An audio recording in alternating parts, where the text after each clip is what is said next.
ನಾವು ದೇವರ ವಾಕ್ಯವನ್ನು ಓದುವವರಾಗಿ ಮತ್ತಾಯನು ಬರೆದ ಸುವಾರ್ತೆ 20ನೇ ಅಧ್ಯಾಯ 28ನೇ ವಾಕ್ಯವನ್ನು ನಾವು ಓದಿ ನೋಡೋಣ. ಹಾಗೆಯೇ ಮನುಷ್ಯಕುಮಾರನು ಸೇವೆ ಮಾಡಿಸಿಕೊಳ್ಳುವುದಕ್ಕೆ ಬರಲಿಲ್ಲ, ಸೇವೆ ಮಾಡುವುದಕ್ಕೂ ಅನೇಕರನ್ನು ಬಿಡಿಸಿಕೊಳ್ಳುವುದಕ್ಕಾಗಿ ತನ್ನ ಪ್ರಾಣವನ್ನು ಈಡುಕೊಡುವುದಕ್ಕೂ ಬಂದನು ಎಂದು ಹೇಳಿದನು. ನಾವು ಓದಿದಂಥ ಈ ವಾಕ್ಯದಲ್ಲಿ ನಮ್ಮ ರಕ್ಷಕನಾದ ಯೇಸು ಕ್ರಿಸ್ತನು ನಾನು ಯಾವ ಕಾರಣಕ್ಕೆ ಬಂದೆ ಅಂತಂತಂದರೆ ಸೇವೆ ಮಾಡಿಸಿಕೊಳ್ಳುವುದಕ್ಕೆ ಬರಲಿಲ್ಲ, ಸೇವೆ ಮಾಡುವುದಕ್ಕೂ ಅನೇಕರನ್ನು ಬಿಡಿಸಿಕೊಳ್ಳುವುದಕ್ಕಾಗಿ ನನ್ನ ಪ್ರಾಣವನ್ನು ಈಡುಕೊಡುವುದಕ್ಕೂ ಬಂದೆನು ಅಂತ ಅವರು ಹೇಳೋದನ್ನ ನಾವು ಕಾಣ್ತೀವಿ. ಈ ಕ್ರಿಸ್ಮಸ್ ಅನ್ನು ಆಚರಿಸುವಂತ ಈ ಸಮಯದಲ್ಲಿ ಯೇಸು ಕ್ರಿಸ್ತನು ಮನುಷ್ಯನಾಗಿ ಈ ಲೋಕಕ್ಕೆ ಹುಟ್ಟಿ ಬಂದರು ಅನ್ನೋದನ್ನ ನೆನೆಸಿ ಅದಕ್ಕಾಗಿ ದೇವರನ್ನ ಸ್ತುತಿಸಿ ಆರಾಧಿಸಿ ಮಹಿಮೆ ಪಡಿಸ್ತಾರೆ. ಆದರೆ ಅವ್ರು ಬಂದ್ರೆ ಸರಿ, ಆದರೆ ಅವ್ರು ಬಂದದಕ್ಕೆ ಕಾರಣ ಏನು? ಅವ್ರು ಬಂದದಕ್ಕೆ ಕಾರಣವನ್ನ ಯೇಸು ಕ್ರಿಸ್ತನ ಈ ಸ್ಥಳದಲ್ಲಿ ಅವ್ರು ಹೇಳ್ತಾರೆ.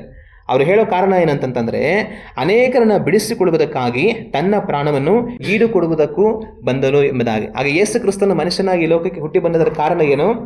ಅದು ಕಾರಣ ಏನಂತಂದರೆ ಅನೇಕರನ್ನ ಬಿಡಿಸಿಕೊಳ್ಳುವುದಕ್ಕಾಗಿ ತನ್ನ ಪ್ರಾಣವನ್ನು ಈಡುಕೊಡುವುದಕ್ಕೆ ಬಂದೇ ಅಂತ ಅವ್ರು ಹೇಳ್ತಾರೆ. ಹಾಗೆ ಈಡುಕೊಡುವುದು ಅಂದರೆ ಏನು? ಈಡುಕೊಡುವುದು ಅಂತಂದರೆ ಏನಂತಂತಂದರೆ ದಂಡ ಕಟ್ಟೋದು ಅಂತ, ಪೆನಾಲ್ಟಿ ಕಟ್ಟೋದು ಅಂತ. ನೀವು ಬಸ್ಸಲ್ಲಿ ಹೋಗ್ತಾ ಇರ್ತೀರ ಅಂತ ಅಂದ್ಕೊಳ್ಳಿ. ಬಸ್ಸಲ್ಲಿ ಪ್ರಯಾಣ ಮಾಡ್ಕೊಂಡು ಯಾವುದೋ ಒಂದು ಊರಿಗೆ ಹೋಗ್ಬೇಕಂತ ನೀವು ಹೋಗ್ತಾ ಇರ್ತೀರ. ಎಲ್ಲೋ ಆಗಿದಾಗ ಬಸ್ ನಿಲ್ಲಿಸಿದ್ರು, ಟಿಕೆಟ್ ಚೆಕ್ ಮಾಡೋರು ಹತ್ತಿದ್ರು. ಟಿಕೆಟ್ ಚೆಕ್ ಮಾಡಿ ಹತ್ಬಿಟ್ಟು ಎಲ್ಲರೂ ಟಿಕೆಟ್ ಚೆಕ್ ಮಾಡ್ಕೊಂಡು ಬಂದರು. ನಿಮ್ಮ ಹತ್ರ ಬಂದರು, ಟಿಕೆಟ್ ತೆಗಿರಿ ಅಂತಂದ್ಬಿಟ್ಟು ನಿಮ್ಮ ಹತ್ರ ತೋರ್ಸೋರಿಗೆ ಟಿಕೆಟ್ ಇಲ್ಲ. ಯಾಕೆ ಟಿಕೆಟ್ ಇಲ್ಲ ಅಂತಂದರೆ ನೀವು ಟಿಕೆಟ್ ತೊಗೊಂಡಿಲ್ಲ. ನೀವು ಟಿಕೆಟ್ ಯಾಕೆ ತೊಗೊಂಡಿಲ್ಲ ಅಂತಂದರೆ ನಿಮ್ಮ ಹತ್ರ ಕಾಸಿಲ್ಲ. ಕಾಸು ಇಲ್ದಿರ ಯಾವುದೋ ಬೇರೆ ಊರಿಗೆ ಹೋಗ್ಬಿಡೋಣ ಅಂತಂದ್ಬಿಟ್ಟು ಬಸ್ ಹತ್ಬಿಟ್ಟಿದ್ದೀರ. ಟಿಕೆಟ್ ಚೆಕ್ ಮಾಡೋರು ಬರಲ್ಲ, ಹೆಂಗಂಗೆ ಹೋಗಿ ಇಳ್ಕೊಂಬಿಡೋಣ ಊರಲ್ಲಿ, ಮನೆಗೆ ಹೋದ್ರೆ ಸಾಕು ಅಂತಂದ್ರೆ ಹತ್ಬಿಟ್ಟಿದ್ದೀರ. ಆದರೆ ಆ ಸಮಯಕ್ಕೆ ಏನಾಯಿತು, ಚೆಕಿಂಗ್ ಅವರು ಬಂದುಬಿಟ್ರು, ನಿಮ್ಮ ಹತ್ರ ಬಂದು ಟಿಕೆಟ್ ಕೊಡು ಅಂತ ಕೇಳ್ಬಿಟ್ರು. ಆವಾಗ ನೀವೇನು ಮಾಡ್ತೀರಾ? ಅವಾಗ ಅವ್ರೇನು ಮಾಡ್ತಾರೆ ಅಂದರೆ ಟಿಕೆಟ್ ಇಲ್ಲ ಅಂತಂತಂದರೆ ಒಂದು ದಂಡ ಕಟ್ಟು, ಟಿಕೆಟ್ ತೊಗೊಂಡಿರೋದಕ್ಕೆ. ಆವಾಗ ಟಿಕೆಟ್ ಕೊಡ್ತೀನಿ, ಹೊಸ ಟಿಕೆಟು, ಅದರಲ್ಲೇ ಮುಂದುವರಿಸಿ ಹೋಗು. ಇಲ್ಲ ನೀ ಹತ್ರ ದಂಡ ಕಟ್ಟೋದಕ್ಕೆ ಇಲ್ಲ ಅಂತಂತಂದರೆ ಹಿಂದೆ ಜೀಪ್ ಬರ್ತೈತೆ, ಜೀಪ್ ಗತ್ತು ಅಂತಂತಾರೆ. ಆವಾಗ ಒಂದು ವೇಳೆ ನಿಮ್ಮ ಹತ್ರ ಕಾಸಿತ್ತು ಅಂದ್ಕೊಳ್ಳಿ, ಬೇಕು ಅಂತ ಟಿಕೆಟ್ ತೊಗೊಂಡಿಲ್ಲ ಅಂದರೆ ಕಾಸಿದ್ರೆ ಆ ದಂಡ ಕಟ್ತೀನಿ ಸರ್, ಆಯಿತು ತಪ್ಪಾಯಿತು ಅಂತ ಟಿಕೆಟು ಬೇರೆ ತೊಗೊಂಡು ಬೇಕಾದ್ರೆ ಹೋಗ್ಬೋದು. ಆದರೆ ನಿಮ್ಮ ಹತ್ರ ಕಾಸು ಇಲ್ಲ ಅಂತ ಅಂದ್ಕೊಳ್ಳಿ, ಆವಾಗ ಏನು ಮಾಡಬೇಕಾಗುತ್ತೆ? ಅವಾಗ ಏನು ಮಾಡ್ಬೇಕಂತಂದರೆ ಸುಮ್ಮನೆ ಬಸ್ಸಿಂದ ಇಳಿದ್ಬಿಟ್ಟು ಹಿಂದೆಗಡೆ ಬರೋ ಜೀಪ್ ಹತ್ಕೊಂಡು ಸ್ಟೇಷನ್ಗೆ ಹೋಗ್ಬೇಕಾಗುತ್ತೆ. ಇವತ್ತು ಮನುಷ್ಯರೆಲ್ಲರ ಪರಿಸ್ಥಿತಿ ಇದೇನೆ. ನಿಮ್ಮ ಭೂಲೋಕದ ಸಮಸ್ತ ಮನುಷ್ಯರ ಪರಿಸ್ಥಿತಿ ಏನಾಗಿದೆ ಅಂತಂದರೆ ನಾವೆಲ್ಲ ಜೀಪ್ ಹತ್ತೋ ಪರಿಸ್ಥಿತಿ ಬಂದಿದೆ. ಯಾಕಂದರೆ ನಮ್ಮ ಹತ್ರ ಯಾರ ಹತ್ರ ಟಿಕೆಟ್ ಇಲ್ಲ. ಯಾವ ಟಿಕೆಟ್ ಇಲ್ಲ? ಪರಲೋಕಕ್ಕೆ ಹೋಗೋದಕ್ಕೆ ಟಿಕೆಟ್ ಇಲ್ಲ. ಅದಕ್ಕೆ ಏನು ಮಾಡಬೇಕು? ನಾವೆಲ್ಲರೂ ಕೂಡ ಜೀಪ್ ಹತ್ತಿ ನರಕಕ್ಕೆ ಹೋಗಬೇಕು. ದೇವರು ಮನುಷ್ಯರಾಗಿರುವ ನಮ್ಮನ್ನು ಉಂಟು ಮಾಡಿದ್ರು. ನಮ್ಮನ್ನು ಉಂಟು ಮಾಡಿ ಈ ಭೂಲೋಕದಲ್ಲಿ ಬದುಕಿರಿ ಅಂತ ಬಿಟ್ಟಿದ್ದಾರೆ. ಹೆಂಗೆ ಅಂದರೆ ನಮ್ಮನ್ನು ಬಸ್ ಹತ್ತಿಸ್ಬಿಟ್ಟು ಬಸ್ಸಲ್ಲಿ ಹೋಗಪ್ಪ ಅಂತ ಹೇಳ್ತಾರಲ್ಲ, ಹಂಗೆ ನಮ್ಮನ್ನು ಈ ಭೂಲೋಕದಲ್ಲಿ ದೇವ್ರು ಕುಂಡ್ರಿಸ್ಬಿಟ್ಟು ಹೋಗಿ ಅಂತ ಬಿಟ್ಟಿದ್ದಾರೆ ನಮ್ಮ ಜೀವನದ ಪಯಣದಲ್ಲಿ. ಆದರೆ ನಾವು ಈ ಜೀವನದ ಪಯಣದಲ್ಲಿ ಮಾಡಿಬಿಟ್ಟಿದ್ದೀವಿ, ಒಂದು ದೊಡ್ಡ ತಪ್ಪು ಮಾಡಿಬಿಟ್ಟಿದ್ದೀವಿ. ಆ ಬಸ್ ಹತ್ಕೊಂಡು ಪ್ರಯಾಣ ಮಾಡ್ತಾ ಇರೋಂಥ ವ್ಯಕ್ತಿ ಏನು ಮಾಡ್ದ? ಟಿಕೆಟ್ ತೊಗೊಂಡ್ರೆ ತಪ್ಪು ಮಾಡ್ದ, ಒಂದು ಅಪರಾಧ ಮಾಡ್ದ. ನಾನು ನೀವು ಹಂಗೇ ದೇವರಿಗೆ ವಿರುದ್ಧವಾಗಿ ಪಾಪವನ್ನು ಮಾಡಿ ಈ ಲೋಕದಲ್ಲಿ ಅಪರಾಧವನ್ನು ಮಾಡಿದ್ದೀವಿ. ಈಗ ಅಪರಾಧವನ್ನು ಮಾಡಿರುವಂಥ ನಮಗೆ ಏನಾಗುತ್ತೆ? ಅಪರಾಧವನ್ನು ಮಾಡಿರುವಂಥ ನಾವು ಅದ್ರ ಫಲವನ್ನು ಅನುಭವಿಸ್ಬೇಕಾಗುತ್ತೆ. ಈಗ ಟಿಕೆಟ್ ತೊಗೊಂಡ್ರೆ ಬಸ್ ಹತ್ಬಿಟ್ಟು ಹೋಗ್ಬಿಟ್ರೆ ಸಿಗಾಕೊಂಡ್ರೆ ಆಮೇಲೆ ಏನು ಮಾಡಬೇಕು? ಒಂದು ದಂಡ ಕಟ್ಟಬೇಕು, ಇಲ್ಲಾಂದರೆ ಜೈಲಿಗೆ ಹೋಗಬೇಕು. ಅದೇ ಥರನೇ ನಾನು ನೀವು ದೇವರು ನಮ್ಮನ್ನು ಈ ಲೋಕದಲ್ಲಿ ಇಟ್ಟಿರುವಾಗ ನಾವು ದೇವರ ಆಜ್ಞೆಗಳನ್ನು ಮೀರಿ ಪಾಪವನ್ನು ಮಾಡಿ ದೇವರ ಕೈಯಲ್ಲಿ ಸಿಗಾಕೊಂಡಿದ್ದೀವಿ. ಈಗ ನಾನು ನೀವೇನು ಮಾಡಬೇಕು? ಒಂದು ದಂಡ ಕಟ್ಟಬೇಕು. ಒಂದು ವೇಳೆ ನಮ್ಮ ಹತ್ರ ಕಟ್ಟೋದಕ್ಕೆ ದಂಡ ಇಲ್ಲ ಅಂತಂತಂದರೆ ಜೀಪ್ ಹತ್ತಬೇಕು. ದೇವ್ರದ್ದು ಒಂದು ಜೀಪ್ ಇದೆ, ದೇವ್ರದ್ದು ಒಂದು ಸೆಲ್ ಇದೆ, ಒಂದು ಜೈಲಿದೆ. ಅದು ಯಾವುದು ಅಂದರೆ ನರಕ. ಈ ಲೋಕದಲ್ಲಿ ಮನುಷ್ಯರು ಕಾನೂನು ಮೀರಿ ತಪ್ಪು ಮಾಡಿದ್ರೆ ಏನು ಮಾಡ್ತಾರೆ? ಜೀಪಲ್ಲಿ ಕರ್ಕೊಂಡೋಗಿ ಜೈಲಿಗೆ ಹಾಕ್ತಾರೆ. ಆದರೆ ದೇವ್ರದ್ದು ಕೂಡ ಒಂದು ಜೈಲಿದೆ. ಅಂದರೆ ದೇವರು ತಪ್ಪು ಮಾಡಿದವ್ರಿಗೆ ಶಿಕ್ಷೆ ಕೊಡುವಂಥ ಒಂದು ಸ್ಥಳ ಇದೆ. ಆ ಸ್ಥಳ ಯಾವುದು ಅಂತಂದರೆ ಅಗ್ನಿ, ನರಕ. ಅನೇಕರು ನೆನೆಸ್ಕೊಳ್ತಾರೆ ಪರಲೋಕ ಇಲ್ಲ, ನರಕ ಇಲ್ಲ, ಈ ಭೂಲೋಕದಲ್ಲಿ ನಾನು ಬದುಕ್ತಾ ಇದ್ದೀನಿ, ಬದುಕಿ ನಾನು ಸತ್ತ ಮೇಲೆ ನೇರ ದೇವ್ರ ಹತ್ರ ಹೋಗ್ಬಿಡ್ತೀನಿ ಅಂತ ಅಂದ್ಕೊಳ್ತಾ ಇರ್ತಾರೆ. ನೇರ ನೀವು ದೇವ್ರ ಹತ್ರ ಹೋಗ್ಬಿಟ್ರೆ ನೀವು ನೇರ ಬಂದ್ರಿ ಅಂತ ಬಿಟ್ಬಿಡ್ತಾರಾ? ಇವಾಗ ಯಾವುದೋ ಒಂದು ದೊಡ್ಡ ಛತ್ರದಲ್ಲಿ 100 ಕೋಟಿ ರೂಪಾಯಿ ಖರ್ಚು ಮಾಡಿ ಒಂದು ದೊಡ್ಡ ಸಾಹುಕಾರ ಒಂದು ದೊಡ್ಡ ಮದುವೆ ಮಾಡ್ತಾ ಇದ್ದಾನೆ ಅಂತ ಅಂದ್ಕೊಳ್ಳಿ. ಚೆನ್ನಾಗಿ ಊಟ ಮಾಡಿಸಿ ಗ್ರ್ಯಾಂಡಾಗಿ ಮದುವೆ ಮಾಡ್ತಾ ಇದ್ದಾನೆ.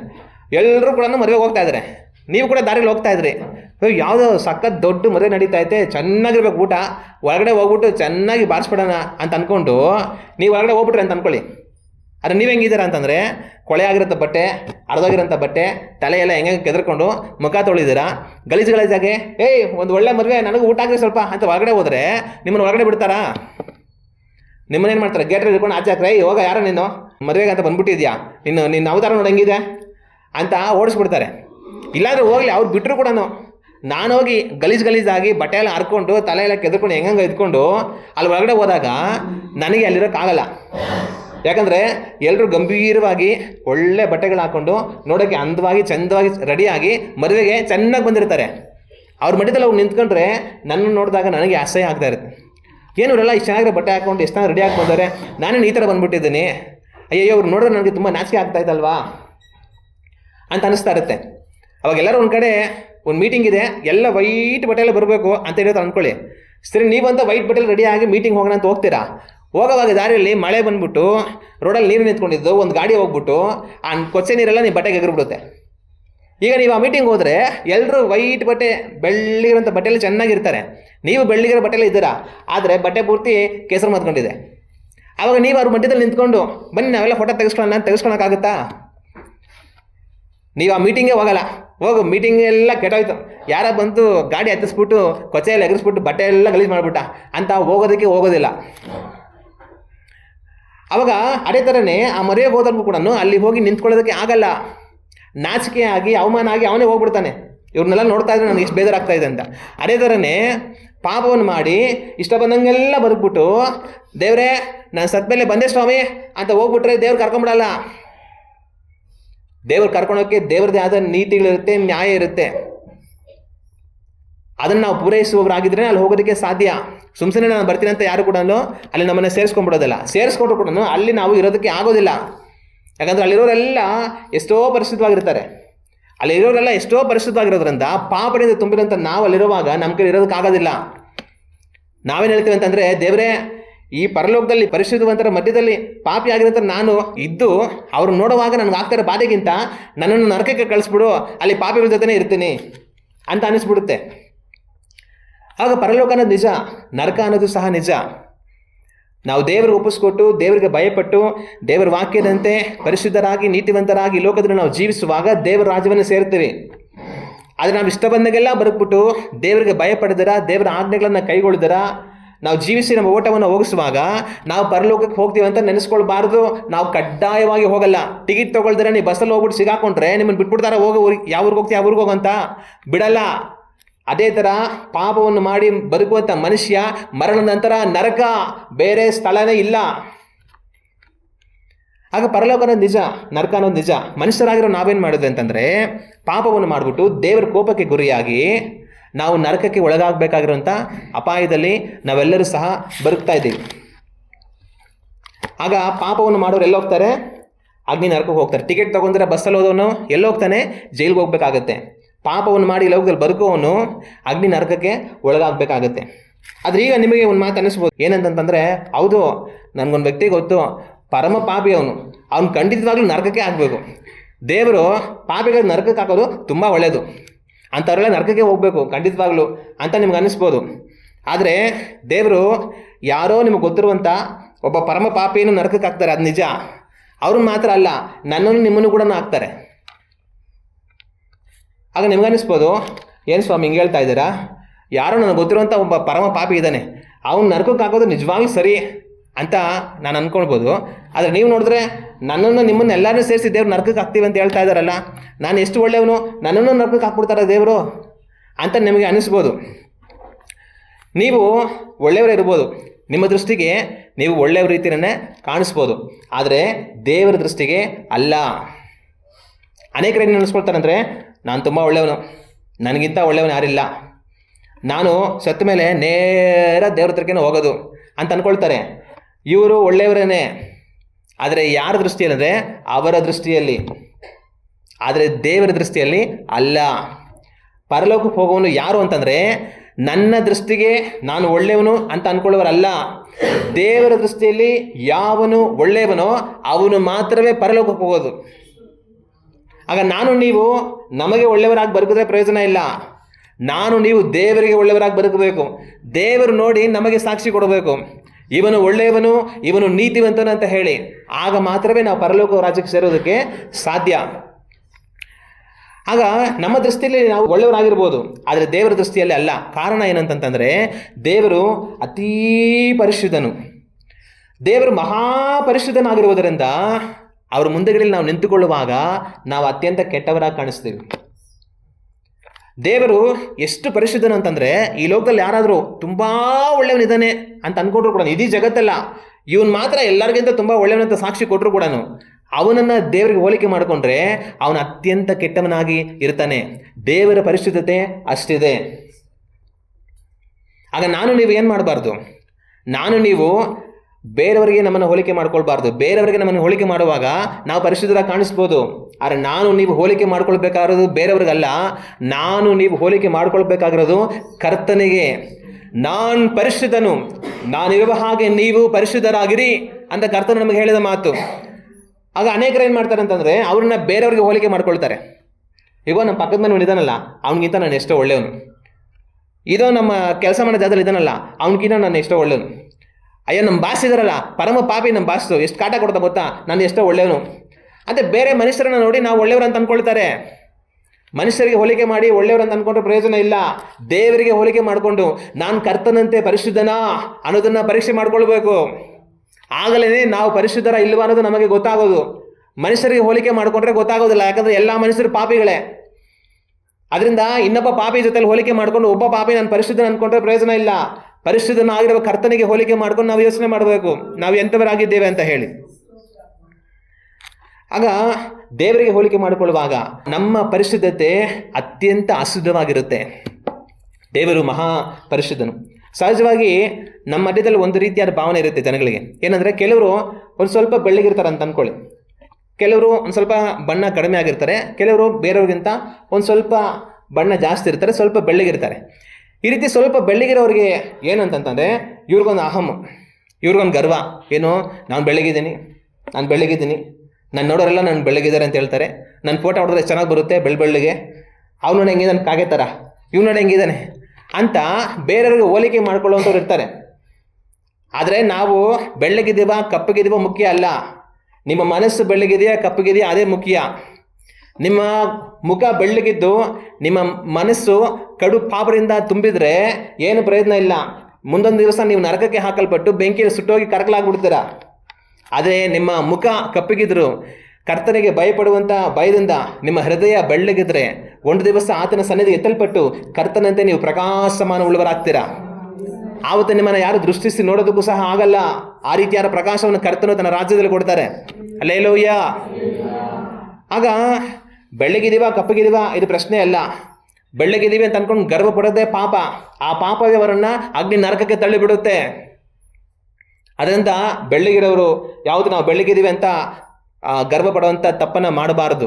ಅದೇ ರೀತಿ ಕಪ್ಪಗಿರೋರು ಸಹ ಅಯ್ಯೋ ದೇವರು ನನ್ನನ್ನು ಯಾಕೆ ಹಿಂಗೆ ಮಾಡಿಬಿಟ್ರು, ಅವ್ರು ನೋಡಿ ದೇವ್ರು ಹೆಂಗೆ ಮಾಡಿದ್ದಾರೆ, ಇವ್ರು ನೋಡಿ ದೇವ್ರು ಹೆಂಗೆ ಮಾಡಿದ್ದಾರೆ, ನನಗೆ ಸ್ವಲ್ಪ ಕಲರ್ ಜಾಸ್ತಿ ಹಾಕಿದ್ರೆ ಆಗ್ತಾ ಇರಲಿಲ್ವಾ ಅಂತ ದೇವ್ರು ನೋಡಿ ಅಂದ್ಕೊಳ್ಬಾರ್ದು. ಮಖದಲ್ಲಿ ಯಾವ ಕಲರ್ ಇದೆ ಏನು, ಹೃದಯದಲ್ಲಿ ಬೆಳ್ಳಗಿರಬೇಕು. ಆ ಬಣ್ಣವನ್ನು ದೇವರು ಎಲ್ಲರಿಗೂ ಕೊಟ್ಟಿದ್ದಾರೆ. ಅದನ್ನು ಸ್ವೀಕರಿಸುವಂಥ ಮನಸ್ಸು ನಮಗಿರಬೇಕು. ಅದನ್ನು ಸ್ವೀಕರಿಸಿದ್ರೆ ನಾವು ದೇವರ ರಾಜ್ಯಕ್ಕೆ ಸೇರ್ತೇವೆ. ಆದರೆ ಕೆಲವರಿಗೆ ಈ ಥರ ಏನು ಭಾವನೆ ಇರುತ್ತೆ, ನಾನು ಬೆಳಗಿದ್ದೀನಿ ಬೇರೆಯವ್ರಿಗಿಂತ ಚೆನ್ನಾಗಿದ್ದೀನಿ ಅಂತ ಅಂದ್ಬಿಟ್ಟು. ಆದರೆ ಇವ್ರು ನಿಜವಾಗ್ಲೂ ಎಷ್ಟು ಬೆಳಗಿದ್ದಾರೆ ಅನ್ನೋದು ಯಾವಾಗ ಗೊತ್ತಾಗುತ್ತೆ? ಇವ್ರು ನಿಜವಾಗ್ಲೂ ಎಷ್ಟು ಬೆಳಗಿದ್ದಾರೆ ಅನ್ನೋದು ಯಾವಾಗ ಗೊತ್ತಾಗುತ್ತೆ ಅಂದರೆ, ಇವ್ರಿಗಿಂತ ಅವ್ರು ಬೆಳಗಿರೋರು ಬರ್ತಾರಲ್ಲ, ಆವಾಗಲೇ ಇವ್ರು ಎಷ್ಟು ಬೆಳಗಿದ್ದಾರೆ ಅಂತ ಗೊತ್ತಾಗೋದು. ಅದೇ ಥರನೇ ನಾನು ಒಳ್ಳೆಯವನು, ನಾನು ಪರಿಶುದ್ಧನು ಅಂತ ಅಂದ್ಕೊಂಡು ನಾವು ಬದುಕಿರ್ತೇವೆ. ಆದರೆ ನಮ್ಮ ಒಳ್ಳೆತನ ಎಂಥದ್ದು, ನಮ್ಮ ಪರಿಶುದ್ಧತೆ ಎಂಥದ್ದು ಅಂತ ಯಾವುದು ಗೊತ್ತಾಗುತ್ತೆ ಗೊತ್ತಾ? ಕರ್ತನನ್ನು ದರ್ಶಿಸುವ ದಿವಸ ಗೊತ್ತಾಗುತ್ತೆ. ಆವತ್ತು ನಾನು ಒಳ್ಳೆಯವನಲ್ಲ, ನಾನು ಪಾಪಿ ಅನ್ನೋದು ಅರ್ಥ ಆಗುತ್ತೆ. ನಾನು ಬೆಳ್ಳಗಿದ್ದೀನಿ ಅಂತ ಅಂದ್ಕೊಂಡು ನನಗಿಂತ ಒಬ್ಬನು ಬೆಳ್ಳಗಿರೋನು ಬಂದಾಗ್ಲೇ ನಾನು ಕಪ್ಪಗಿದ್ದೀನಿ ಅನ್ನೋದು ಅರ್ಥ ಆಗೋದು. ಬೆಳ್ಳಗಿರೋದು ಅಂದರೆ ಏನು ಅನ್ನೋದು ಅವ್ರು ನೋಡಿದಾಗ ಗೊತ್ತಾಗುತ್ತೆ. ಪರಿಶುದ್ಧತೆ ಅಂದರೆ ಏನು ಅನ್ನೋದು ದೇವರು ನೋಡಿದಾಗ ಗೊತ್ತಾಗುತ್ತೆ. ನಾವು ದೇವರ ವಾಕ್ಯವನ್ನು ಗಮನಿಸುವಾಗ ದೇವರ ವಾಕ್ಯದಲ್ಲಿ ಯೆಶಾಯ ಅನ್ನುವಂಥ ಒಂದು ವ್ಯಕ್ತಿ ಇರ್ತಾನೆ.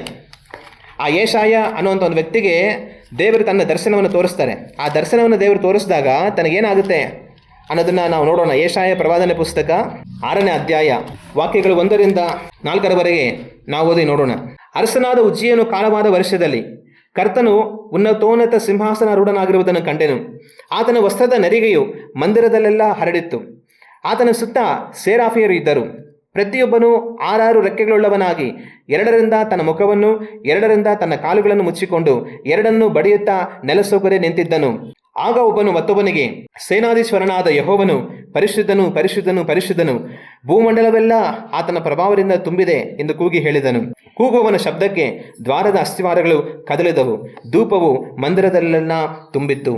ಯೆಶಾಯ ಅನ್ನೋ ಪ್ರವಾದಿಗೆ ದೇವರು ತನ್ನ ಸನ್ನಿಧಿಯ ದರ್ಶನವನ್ನು ತೋರಿಸ್ತಾರೆ. ಉನ್ನತೋನ್ನತನಾಗಿ ಕರ್ತನ ಆಸೀನನಾಗಿರುವುದನ್ನು ತಾನು ಕಾಣ್ತಾನೆ. ಸೇರಾಫಿಯರು ಕರ್ತನಾದ ದೇವರು ಪರಿಶುದ್ಧನು, ಪರಿಶುದ್ಧನು, ಪರಿಶುದ್ಧನು ಅಂತ ಹೇಳಿ ದೇವರನ್ನ ಸ್ತುತಿಸ್ತಾ ಇರ್ತಾರೆ. ಈ ರೀತಿಯಾದ ಮಹಿಮೆಯಾದ ಕರ್ತನ ದರ್ಶನ ತನಗೆ ಉಂಟಾಗುತ್ತೆ. ಆದರೆ ಇಂಥ ದರ್ಶನ ಯೆಶಾಯನಿಗೆ ಬಂದಂಥ ಸಮಯದಲ್ಲಿ ಯೆಶಾಯ ಏನು ಹೇಳ್ತಾನೆ ಗೊತ್ತಾ? 5ನೇ ವಾಕ್ಯವನ್ನು ನಾವು ಓದುವಾಗ, ಆಗ ನಾನು, ಅಯ್ಯೋ ನನ್ನ ಗತಿಯನ್ನು ಏನು ಹೇಳಲಿ, ನಾಶವಾದನಲ್ಲ, ನಾನು ಹೊಲಸು ತುಟಿಯವರ ಮಧ್ಯದಲ್ಲಿ ವಾಸ ಮಾಡುವವನು. ಇಂಥ ನನ್ನ ಕಣ್ಣುಗಳು ರಾಜನನ್ನು, ಸೇನಾಧೀಶ್ವರನಾದ ಯೆಹೋವನನ್ನು ಕಂಡವು ಎಂದು ಕೂಗಿಕೊಳ್ಳಲು. ದೇವರ ದರ್ಶನ ತನಗೆ ಉಂಟಾದಾಗ, ಮಹಿಮಾದ್ಭುತವಾದ ಕರ್ತನ ದರ್ಶನ ತನಗೆ ಉಂಟಾದಾಗ, ನೋಡ್ದಾ ನನಗೆ ಯಾವ ರೀತಿಯಾದ ದೇವರ ದರ್ಶನ ಉಂಟಾಯಿತು, ನಾನೆಷ್ಟು ಪರಿಶುದ್ಧನು, ನಾನೆಷ್ಟು ನೀತಿವಂತನು, ನನಗೆ ದೇವರ ದರ್ಶನವಾಯಿತು. ನೀವು ಯಾವತ್ತಾದರೂ ದೇವರ ದರ್ಶನವನ್ನು ಕಂಡಿದ್ದೀರಾ? ನನಗೆ ಮಾತ್ರ ದೇವರು ಅನುಗ್ರಹಿಸಿದ್ದಾರೆ, ಆಗ ನಾನು ಎಷ್ಟು ಶ್ರೇಷ್ಠವಾದ ವ್ಯಕ್ತಿಯಾಗಿರ್ಬೋದು ಅಂತ ಯೆಶಾಯ ಹೇಳಿಕೊಳ್ಳಲಿಲ್ಲ. ಆದರೆ ಕರ್ತನನ್ನು ದರ್ಶಿಸಿದಾಗ ತನಗೆ ಬಂದಂಥ ಮಾತು ಏನಂತಂತಂದ್ರೆ, ಅಯ್ಯೋ ನಾಶವಾದನಲ್ಲ, ನಾನು ಹೊಲಸು ತುಟಿಯವನು, ಪಾಪದಲ್ಲಿ ಬದುಕ್ತಾ ಇರೋವನು. ಇಂಥವನ ಕಣ್ಣುಗಳು ಕರ್ತನನ್ನ ಕಂಡವಲ್ಲ, ಅಯ್ಯೋ ನನ್ನ ನಾಶವಾದೆ. ಅಂದ್ರೆ ಅವನೇನು ಅನ್ಕೊಳ್ತಾನೆ ಅಂತಂದ್ರೆ, ದೇವ್ರು ನೋಡಿ ಇನ್ನು ನಾನು ಸತ್ತೆ, ದೇವರು ಮಹಾಪರಿಶುದ್ಧನು, ನಾನು ಪರಮ ಪಾಪಿ, ಆತನನ್ನು ನೋಡಿ ನಾನಿನ್ನು ಬದುಕಿ ಉಳಿಯೋದಿಲ್ಲ, ನಾನು ಸತ್ತೆ ಅಂತ ಯೆಶಾಯ ಕೂಗಾಡ್ತಾನೆ. ದೇವರನ್ನು ನೋಡಿದಾಗ್ಲೇ ಆತನು ಎಷ್ಟು ಪರಿಶುದ್ಧನು, ನಾವೆಂಥ ಪಾಪಿಗಳನ್ನೋದು ನಮಗೆ ಅರ್ಥ ಆಗೋದು. ಆಗ ನಮ್ಮನ್ನು ನಾವೇ ಮೋಸ ಮಾಡಿಕೊಳ್ಳಬಾರದು. ಏನಂತ? ನಾನು ಒಳ್ಳೆಯವನು, ನಾನು ಪರಿಶುದ್ಧನು, ನಾನು ನೀತಿವಂತನು ಅಂತ ಅಳ್ಕೊಳ್ಬಾರ್ದು. ದೇವರ ದೃಷ್ಟಿಯಲ್ಲಿ ಸಮಸ್ತ ಮನುಷ್ಯರು ಪಾಪಿಗಳೇ. ನೀವು ಹೇಳುವಂಥ ಯಾರೋ ಒಬ್ಬ ಪರಮ ಪಾಪಿ ಕೂಡ ಪಾಪಿನೇ. ಅವನು ಮಾತ್ರವಲ್ಲ, ನೀವು ಸಹ ದೇವರ ದೃಷ್ಟಿಯಲ್ಲಿ ಪಾಪಿಗಳೇ. ಆಗ ನಿಮ್ಗೆ ಅನಿಸ್ಬೋದು, ಏನ್ರಿ ನಮ್ಮನ್ನು ಪಾಪಿ ಅಂತ ಹೇಳ್ತಾ ಇದ್ದೀರಾ, ನಾನೇನು ಅಂತ ಮಾಡ್ಬಿಟ್ಟಿದ್ದೀನಿ. ಅವನು ಯಾರೋ ನಮಗೊಬ್ಬ ಗೊತ್ತಿದ್ದಾನೆ, ಅವನು ವ್ಯಭಿಚಾರ ಮಾಡ್ತಾನೆ. ಇನ್ನೊಬ್ಬ ಯಾರೋ ಗೊತ್ತಿದ್ದಾನೆ, ಅವನು ಲಕ್ಷಾಂತರ ರೂಪಾಯಿ ಬೇರೆಯವ್ರು ಮೋಸ ಮಾಡಿದ್ದಾನೆ. ನನಗೆ ಇನ್ನೊಬ್ಬ ಗೊತ್ತಿದ್ದಾನೆ, ಅವನು ಸಿಗ್ದವ್ರಿಗೆಲ್ಲ ಹೊಡೆದು ಗಾಯ ಮಾಡಿ ಪೊಲೀಸರು ತೊಗೊಂಬಂದು ಅವನು ಅರೆಸ್ಟ್ ಮಾಡಿ ಎತ್ಕೊಂಡು ಜೈಲಿಗೆಲ್ಲ ಹಾಕಿ ಜೈಲಿಂದ ಹೋಗಿ ಬಂದಿದ್ದಾನೆ. ಆಗ ಅಂಥದ್ದೆಲ್ಲ ನಾನೇನು ಮಾಡ್ಬಿಟ್ಟಿದ್ದೇನಾ? ನಾನು ಯಾರತ್ರ ಹೋಗಿ ವ್ಯಭಿಚಾರ ಮಾಡಿಬಿಟ್ಟಿದ್ದೇನಾ? ನಾನು ಯಾರದಾರ ಹೋಗಿ ಲಕ್ಷಾಂತರ ರೂಪಾಯಿ ಮೋಸ ಮಾಡಿಬಿಟ್ಟಿದ್ದೇನಾ? ನಾನು ಯಾರಿಗಾರು ಹೊಡೆದು ಜೈಲಿಗೆ ಹೋಗಿ ಬಂದುಬಿಟ್ಟಿದ್ದೇನಾ? ನನ್ನನ್ನು ಪಾಪಿ ಅಂತಿರಲ್ಲ, ನಾನೇನಪ್ಪ ಅಂತ ಮಾಡ್ಬಿಟ್ಟಿದ್ದೀನಿ, ಎಂಥ ಒಳ್ಳೆಯವನು ನಾನು ಅಂತ ನೀವು ಅಂದ್ಕೊಳ್ಬೋದು. ಆದರೆ ನಿಮಗೆ ಗೊತ್ತಿರೋಂಥ ಯಾರೋ ಒಬ್ಬ ವ್ಯಭಿಚಾರ ಮಾಡಿರ್ಬೋದು, ನೀವು ವ್ಯಭಿಚಾರ ಮಾಡದೇ ಇರಬಹುದು. ಆದರೆ ಶಾರೀರಿಕವಾಗಿ ಪ್ರತ್ಯಕ್ಷವಾಗಿ ಅವನ ರೀತಿಯಲ್ಲಿ ವ್ಯಭಿಚಾರ ಮಾಡದೇ ಇರಬಹುದು. ನಿಮ್ಮ ಹೃದಯದಲ್ಲಿ ವ್ಯಭಿಚಾರವನ್ನು ಮಾಡಿರ್ತೀರಾ. ಯೇಸು ಕ್ರಿಸ್ತನು ಹೇಳಿದಂಥ ಮಾತು, ಒಬ್ಬನು ತನ್ನ ಹೃದಯದಲ್ಲಿ ಪರಸ್ತ್ರೀನ ನೋಡಿ ಮೋಹಿಸಿದರೆ ಅವನು ಆಗಲೇ ಆಕೆಯೊಟ್ಟಿಗೆ ವ್ಯಭಿಚಾರ ಮಾಡಿದವನಾದನು. ಈ ಲೋಕ ವ್ಯಭಿಚಾರವನ್ನು ಯಾವಾಗ ಲೆಕ್ಕಕ್ಕೆ ತಗೊಳ್ಳುತ್ತೆ? ಶಾರೀರಿಕವಾಗಿ ಅವ್ರ ವ್ಯಭಿಚಾರವನ್ನು ಮಾಡಿದಾಗ ಈ ಲೋಕ ಅವ್ರ ವ್ಯಭಿಚಾರಿಗಳು ಅಂತ ಅವ್ರನ್ನ ಹಿಡಿಯುತ್ತೆ. ಆದರೆ ಮನಸ್ಸಿನಲ್ಲಿ ಎಲ್ಲೋ ಒಂದು ದೂರದಲ್ಲಿ ಹೋಗ್ತಾ ಇರೋಂಥ ಒಂದು ಹೆಣ್ಮಗುನ ನೋಡಿ ಯಾವನಾದ್ರೂ ಒಬ್ಬ ಕೆಟ್ಟದಾಗಿ ಮನಸ್ಸನ್ನು ಊಹಿಸ್ಕೊಂಡ್ರೆ, ಯಾರು ಬಂದು ನೀನು ವ್ಯಭಿಚಾರ ಮಾಡಿದೆ ಬಾರೋ ಸ್ಟೇಷನ್ಗೆ ಕರ್ಕೊಂಡು ಹೋಗ್ತೀನಿ ಅಂತ ಕರ್ಕೊಂಡು ಹೋಗ್ತಾರಾ? ಯಾರು ಕರ್ಕೊಂಡು ಹೋಗಲ್ಲ. ಯಾಕಂದ್ರೆ ಯಾರಿಗೂ ಗೊತ್ತಾಗೋದೇ ಇಲ್ಲ. ಮನುಷ್ಯರಿಗೆ ಗೊತ್ತಾಗೋದಿಲ್ಲ, ದೇವರಿಗೆ ಗೊತ್ತಾಗುತ್ತೆ. ಅವನ ಹೃದಯದಲ್ಲಿ ಆ ಒಂದು ಹೆಣ್ಣು ಮಗುವಿನೊಟ್ಟಿಗೆ ವ್ಯಭಿಚಾರ ಮಾಡ್ದ, ಅದಕ್ಕೆ ಶಿಕ್ಷೆ ಅಗ್ನಿ ನರಕ. ಅದೇ ರೀತಿ ಲಕ್ಷಾಂತರ ರೂಪಾಯಿ ಯಾರೋ ಒಬ್ರಿಗೆ ಮೋಸ ಮಾಡಿರ್ಬೋದು. ನಾನೇ ಲಕ್ಷಾಂತರ ರೂಪಾಯಿ ಮೋಸ ಮಾಡಿಬಿಟ್ಟಿದ್ದೀನಾ ಅಂತ ಅಂದ್ಕೊಳ್ಬೋದು. ಲಕ್ಷಾಂತರ ರೂಪಾಯಿ ಒಂದು ವೇಳೆ ನೀವು ಯಾರಿಗೂ ಮೋಸ ಮಾಡಿದ್ರೆ ಇರ್ಬೋದು. ಆದರೆ ನೀವು ಅಂಗಡಿಗೆ ತರಕಾರಿ ತೊಗೊಳೋದಕ್ಕೆ ಅಂತ ಹೋದಾಗ ಅಲ್ಲೊಂದು 10 ರೂಪಾಯಿ ಅವ್ರಿಗೆ ಕೊಡಬೇಕಂತ ಗೊತ್ತಿದ್ದು ಕೊಡ್ದಿರ ಹಿಂತಿರುಗಿ ಬಂದಿರ್ಬೋದು. ಆಗ ಪರಮ ಪಾಪಿ ಆಗೋದಕ್ಕೆ, ಅಗ್ನಿ ನರಕಕ್ಕೆ ಗುರಿ ಆಗೋದಕ್ಕೆ 10 ಲಕ್ಷ ಮೋಸ ಮಾಡ್ಬೇಕಂತಲೇ ಇಲ್ಲ. 10 ರೂಪಾಯಿ ನೀವು ಮೋಸ ಮಾಡಿ ಬಂದಿದ್ರು ಕೂಡ ದೇವರು ನಿಮ್ಮನ್ನು ಅಗ್ನಿ ನರಕಕ್ಕೆ ಹಾಕೋದು. ಈ ಲೋಕದಲ್ಲೇ ಏನು ಹೇಳ್ತಾರೆ? ಅಡುಗೆ ಕದ್ರೂ ಕಳ್ಳ, ಆನೆ ಕದ್ರೂ ಕಳ್ಳ ಅಂತ ಹೇಳ್ತಾರೆ. ಆಗ ಈ ಲೋಕದಲ್ಲಿ ಮನುಷ್ಯರೇ ನಿಮ್ಮನ್ನು, ನೀನು ಆನೆ ಕದ್ಕೊಂಡೋದ್ರು ಕಳ್ಳನೇ, ಇಷ್ಟೇ ಅಡುಗೆ ಕರ್ಕೊಂಡೋದ್ರು ಕಳ್ಳನೇ ಅಂತ ಹೇಳುವಾಗ ನೀವು 10 ಲಕ್ಷ ಕದ್ದವನು ಕಳ್ಳ ಅಂತ ಹೇಳ್ತೀರಾ? 10 ರೂಪಾಯಿ ಕದ್ದಿರಂತ ನೀವು ಕಳ್ರೆ. 10 ಲಕ್ಷ ಕದ್ದವನಿಗೆ ದೇವ್ರು ಎಲ್ಲ ಹಾಕ್ತಾರೋ 10 ರೂಪಾಯಿ ಕದ್ದವನಿಗೂ ಅಲ್ಲೇ ಹಾಕ್ತಾರೆ. ಯಾರ್ದು ಆಸ್ತಿ ಪಾಸ್ತಿ ಮನೆ ಮಠಗಳೆಲ್ಲ ಹತ್ಕೊಂಡು ಯಾರೋ ಮೋಸ ಮಾಡಿದ್ದಾರೆ, ಅವನು ನರಕಕ್ಕೆ ಹಾಕ್ತಾರೆ. ಇನ್ನೊಬ್ರದ್ದು ವಸ್ತು ಒಂದು 5 ರೂಪಾಯಿ ಆಗಿದ್ರು ಕೂಡ ಅದನ್ನು ಅವ್ರಿಗೆ ಕೊಡದೆ ಅದನ್ನು ಮಾರ್ಕೊಂಡು ಕಳ್ಳತನದಿಂದ ತಿನ್ನುವಂಥವ್ರನ್ನು ದೇವರು ಅಲ್ಲಿಗೆ ಹಾಕ್ತಾರೆ. ಆಗ ನೀವು 10 ಲಕ್ಷ ಮೋಸ ಮಾಡಿದಿರ್ಬೋದು. 10 ರೂಪಾಯಿ ಬಗ್ಗೆ ಯೋಚನೆ ಮಾಡಿ, 5 ರೂಪಾಯಿ ಬಗ್ಗೆ ಯೋಚನೆ ಮಾಡಿ. ಅದನ್ನು ಮಾಡಿರುವಾಗಲೂ ಸಹ ನೀವು ದೇವರ ದೃಷ್ಟಿಯಲ್ಲಿ ಪಾಪಿಗಳು, ಅಗ್ನಿ ನರಕಕ್ಕೆ ಗುರಿಯಾಗುವಂಥವರುಗಳು. ಒಂದು ವೇಳೆ ಬೇರೆ ಯಾರೋ ರೀತಿಯಲ್ಲಿ ಎಲ್ಲರಿಗೂ ಹೊಡೆದು ಗಾಯ ಮಾಡಿ ನೀವು ಸ್ಟೇಷನ್ಗೆಲ್ಲ ಹೋಗಿ ಬರ್ದಿರ ಇರ್ಬೋದು, ಆದರೆ ನಿಮ್ಮ ಮನಸ್ಸಿನಲ್ಲಿ ನೀವು ಎಷ್ಟು ಜನಗಳು ಹೊಡೆದಿರ್ತೀರಾ ಲೆಕ್ಕ ಇಲ್ಲ. ಹಂಗಂದ್ರೆ ಅರ್ಥ ಏನು? ಕೆಲವರು ನೇರವಾಗಿ ಹೋಗಿ ಹೊಡೆದಿರ್ತಾರೆ ಅವ್ರ ಕೋಪ ತೀರಿಸ್ಕೊಳ್ಳೋದಕ್ಕೆ, ಆದರೆ ನೀವು ಮನಸ್ಸಲ್ಲೇ ಹೊಡೆದಿರ್ತೀರ. ಹೆಂಗೆ? ಅವ್ನು ಹಾಳಾಗೋಗ್ಲಿ, ಅವ್ನು ನಾಶವಾಗೋಗ್ಲಿ, ಅವ್ನ ಕೈಗಾಲು ಬಿದ್ದೋಗ್ಲಿ. ನೇರವಾಗಿ ಏನು ಮಾಡಲ್ಲ, ಮನಸ್ಸಲ್ಲಿ ಎಲ್ಲ ಮಾಡ್ತೀರಾ. ಇದೇನಾಗುತ್ತೆ? ಇದನ್ನು ಬೇರೆ ಮನುಷ್ಯರು ನೋಡಲ್ಲ. ಪೊಲೀಸರು ಬಂದು ಏನಮ್ಮ ನಿನ್ನ ಮನಸ್ಸಲ್ಲಿ ಅವ್ರು ಹಾಳಾಗೋಗ್ಲಿ, ಅವ್ನ ಕೈಗಾಲು ಬಿದ್ದೋಗ್ಲಿ ಅಂತೆಲ್ಲ ಅನ್ಕೊತಾ ಇದೆಯಾ, ಬಾ ಸ್ಟೇಷನ್ಗೆ ಹಾಕ್ತೀನಿ ಅಂತ ಸ್ಟೇಷನ್ಗೆ ಹಾಕ್ತಾರಾ? ಹಾಕಲ್ಲ, ದೇವ್ರು ಹಾಕ್ತಾರೆ. ಏನಂತ? ನಿನ್ನ ಮನಸ್ಸಿನಲ್ಲಿ ನೀನೇನೆಲ್ಲ ಅನ್ಕೊಂಡೆ, ಅವ್ರು ಹಾಳಾಗೋಗ್ಲಿ, ನಾಶವಾಗೋಗ್ಲಿ, ಅವ್ರ ಕೈಕಾಲು ಬಿದ್ದೋಗ್ಲಿ, ಇರೋದೆಲ್ಲ ಅವ್ರು ಮಾರ್ಕೊಂಡು ಹೋಗ್ಲಿ ಅನ್ಕೊಂಡಲ್ಲ, ಬಾ ನಿನ್ನನ್ನು ಕಳಿಸ್ಬೇಕು ಅಂತ ದೇವ್ರು ಕಳಿಸ್ತಾರೆ.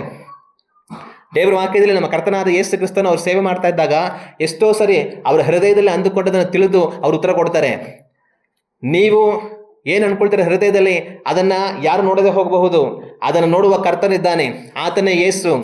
ಕಡೆಯ ದಿವಸದಲ್ಲಿ ಅದರ ಮುಂದೆ ಹೋಗಿ ನಿಂತ್ಕೊಳ್ಳುವಾಗ ನೀನು ಅಗ್ನಿ ನರಕಕ್ಕೆ ಗುರಿ ಆಗ್ತೀಯ ಅಂತ ಅವ್ರು ಹೇಳಿದಾಗ ನೀವು ಕೇಳ್ಬೋದು, ಸ್ವಾಮಿ ನಾನೇನಪ್ಪ ಮಾಡ್ಬಿಟ್ಟೆ ಅಂಥದ್ದು, ನಾನು ಎಷ್ಟು ಒಳ್ಳೆಯವನು, ನನ್ನ ನರಕಕ್ಕೆ ಆಗ್ತೀಯ ಅಂತಂತಂದರೆ ದೇವ್ರು ನಿಮ್ಮ ಪಟ್ಟಿ ತೆಗಿತಾರೆ, ಬಾ ತೋರಿಸ್ತೀನಿ ನಿನಗೆ ಅಂತ ತೋರಿಸಿ. ಅವಾಗೇನು ಮಾಡ್ತಾರೆ? ನಾವು ಮಾತಾಡೋದಕ್ಕೆ ಬಾಯಿ ಇರೋದಿಲ್ಲ, ಅವಾಗೇನು ಮಾಡೋಕ್ಕಾಗಲ್ಲ, ತಲೆ ಬಗ್ಗಿಸ್ಕೊಂಡು ಅವರೆಲ್ಲ ಕಳಿಸ್ತಾರೆ, ಅಲ್ಲಿ ಹೋಗ್ತಾ ಇರಬೇಕಾಗತ್ತೆ. ಆಗ ಮನುಷ್ಯರೆಲ್ಲರೂ ದೇವರ ದೃಷ್ಟಿಯಲ್ಲಿ ಪಾಪಿಗಳೇ, ಮನುಷ್ಯರೆಲ್ಲರೂ ದೇವರ ಮುಂದಗಡೆಯಲ್ಲಿ ಪಾಪಿಗಳೇ. ಕೆಲವರು ಪಾಪವನ್ನು ಬಹಿರಂಗವಾಗಿ ಮಾಡಿರ್ತಾರೆ, ಕೆಲವರು ಅಂತರಂಗವಾಗಿ ಮಾಡಿರ್ತಾರೆ. ಮನುಷ್ಯರು ಬಹಿರಂಗವಾಗಿ ಮಾಡಿದ ಪಾಪವನ್ನು ಮಾತ್ರ ನೋಡ್ತಾರೆ, ಅಂತರಂಗದಲ್ಲಿ ಮಾಡುವ ಪಾಪವನ್ನು ಯಾರು ನೋಡೋದಿಲ್ಲ. ಆದರೆ ಅಂತರಂಗದಲ್ಲಿ ಮಾಡುವಂಥ ಪಾಪವನ್ನು ಕರ್ತನು ನೋಡ್ತಾರೆ. ಆಗ ಎಲ್ಲ ಮನುಷ್ಯರು ಅಂತರಂಗದಲ್ಲಿ ಪಾಪವನ್ನು ಮಾಡಿ ದೇವರ ದೃಷ್ಟಿಯಲ್ಲಿ ಪಾಪಿಗಳಾಗಿದ್ದಾರೆ. ಒಂದು ಹೊಟ್ಟೆ ಕಿಚ್ಚುಪಡುವಂಥದ್ದಾಗಿರ್ಬೋದು, ಒಂದು ಕೆಟ್ಟ ಮಾತನ್ನು ಆಡುವಂಥದ್ದಾಗಿರ್ಬೋದು, ಒಂದು ಬೈಯುವಂಥದ್ದಾಗಿರ್ಬೋದು, ಒಂದು ಶಪಿಸುವಂಥದ್ದಾಗಿರಬಹುದು, ಒಂದು ದ್ವೇಷ ಆಗಿರಬಹುದು, ಕ್ಷಮಿಸದಿರುವಂಥ ಮನಸ್ಸಾಗಿರಬಹುದು, ಏನೇ ಆಗಿರಬಹುದು, ಅವೆಲ್ಲವೂ ದೇವರ ದೃಷ್ಟಿಯಲ್ಲಿ ನಮ್ಮನ್ನು ಪಾಪಿಗಳಾಗಿ ಮಾಡುತ್ತೆ. ಅದರ ಫಲ ಏನು? ಅದರ ಫಲ ಮನುಷ್ಯರೆಲ್ಲರೂ ಪಾಪಕ್ಕೆ ಗುರಿಯಾಗಿ ಅವರು ನರಕಕ್ಕೆ ಒಳಗಾಗಬೇಕಾಗಿರೋಂಥ ಪರಿಸ್ಥಿತಿ ಬಂದಿದೆ. ಆವಾಗ ನಾನು ನೀವೆಲ್ಲ ಎಂಥ ಸ್ಥಿತಿಯಲ್ಲಿದ್ದೀವಿ? ನಾನು ನೀವೆಲ್ಲ ಬಸ್ ಹತ್ಬಿಟ್ಟು ಟಿಕೆಟ್ ತೊಗೊಳ್ದಿರ ಜೀಪ್ ಹತ್ಬೇಕಾದ ಪರಿಸ್ಥಿತಿಯಲ್ಲಿ ಇದ್ದೀವಿ. ದೇವರ ಕೋಪಕ್ಕೆ ಗುರಿಯಾಗಿ ಅಗ್ನಿ ನರಕಕ್ಕೆ ಹೋಗ್ಬೇಕಾರೋ ಅಂತ ಅಪಾಯದಲ್ಲಿ ನಾನು ನೀವಿದ್ದೀವಿ.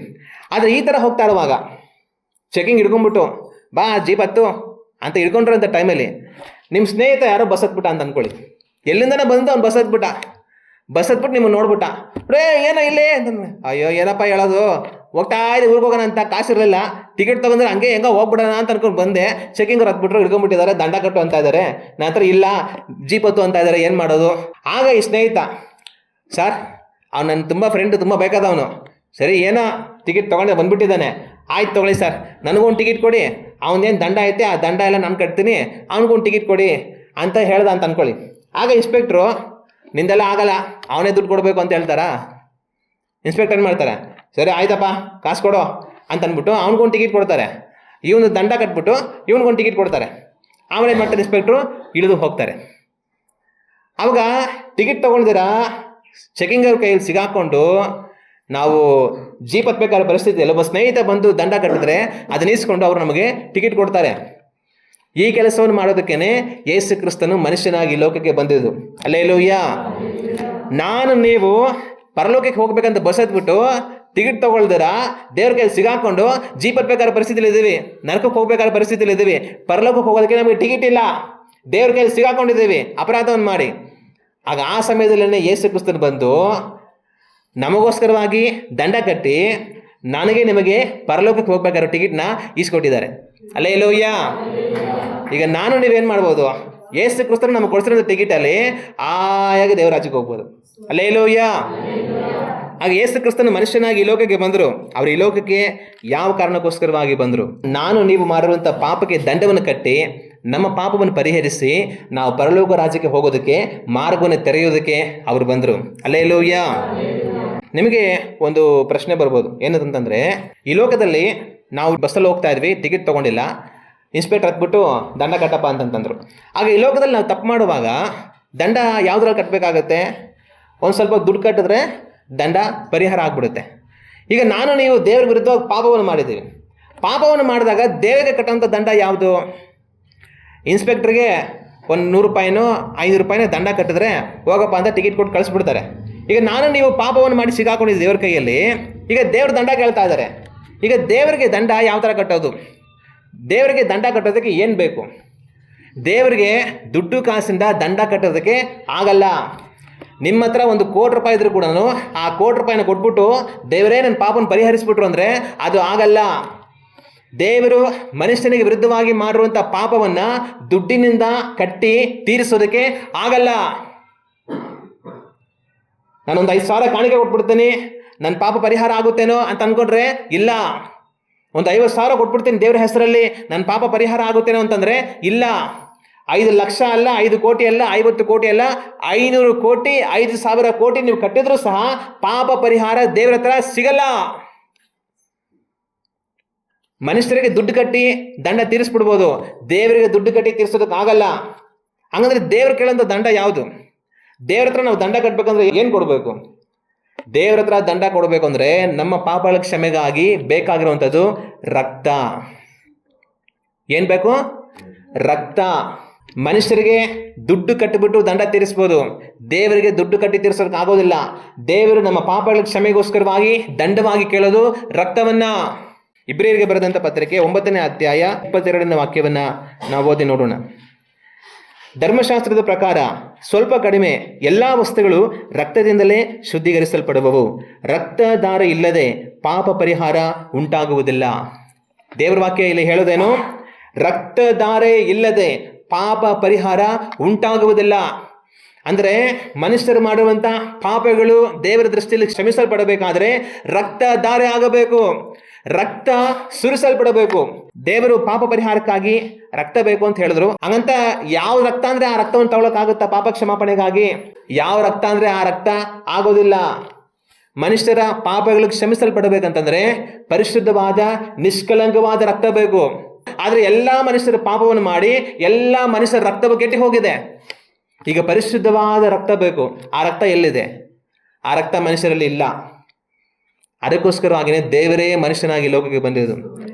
ಯೇಸು ಕ್ರಿಸ್ತನು ತಾನೇ ಮನುಷ್ಯನಾಗಿ ಲೋಕಕ್ಕೆ ಬಂದು ಪರಿಶುದ್ಧನಾಗಿ ಜೀವಿಸಿ ಸೇವೆ ಮಾಡಿ ಕಡೆಗೆ ಶಿಲುಬೆ ಪಾಡಿಗೆ ತನ್ನನ್ನು ಒಪ್ಪಿಸಿಕೊಟ್ಟನು. ಆತನ ಗೆತ್ಸೆಮನೆ ತೋಟದಲ್ಲಿ ಪ್ರಾರ್ಥನೆ ಮಾಡುವಾಗ ಬೆವರಿನೊಟ್ಟಿಗೆ ರಕ್ತ ಬರುತ್ತೆ. ಅವರನ್ನ ಕರ್ಕೊಂಡು ಹೋಗಿ ಶಾಸ್ತ್ರಿಗಳು ಮಹಾಯಾಜಕರುಗಳು ವಿಚಾರಿಸಿ ಅವರನ್ನು ಒಡೆದು ಗುದ್ದುವಾಗ ರಕ್ತ ಸುರಿಸಲ್ಪಡುತ್ತೆ. ರೋಮ್ ಸಾಮ್ರಾಜ್ಯದ ಅಧಿಪತಿಗಳು ಆತನನ್ನು ಕೊರಡೆಗಳಿಂದ ಹೊಡೆಯುವಾಗ ಆತನ ಶರೀರ ಗಾಯ ಆಗಿ ರಕ್ತ ಸುರಿಸಲ್ಪಡುತ್ತೆ.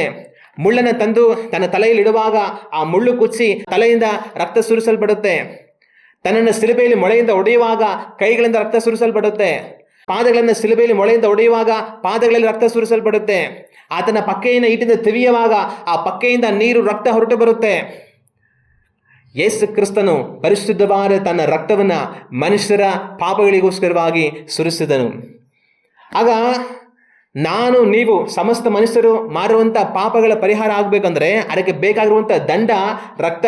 ಆಗ ಯೇಸು ಕ್ರಿಸ್ತನು ನನಗಾಗಿ ನಿಮಗಾಗಿ ಬಂದು ನಮ್ಮ ಪಾಪಗಳು ಕ್ಷಮಿಸಲ್ಪಡುವ ಹಾಗೆ ದಂಡವನ್ನು ಕಟ್ಟಿದ್ದಾರೆ. ತನ್ನ ಪರಿಶುದ್ಧ ರಕ್ತದ ಮೂಲಕವಾಗಿ ಅವರು ನಮಗೆ ದಂಡವನ್ನು ಕಟ್ಟಿದ್ದಾರೆ. ಹಲ್ಲೆಲೂಯಾ.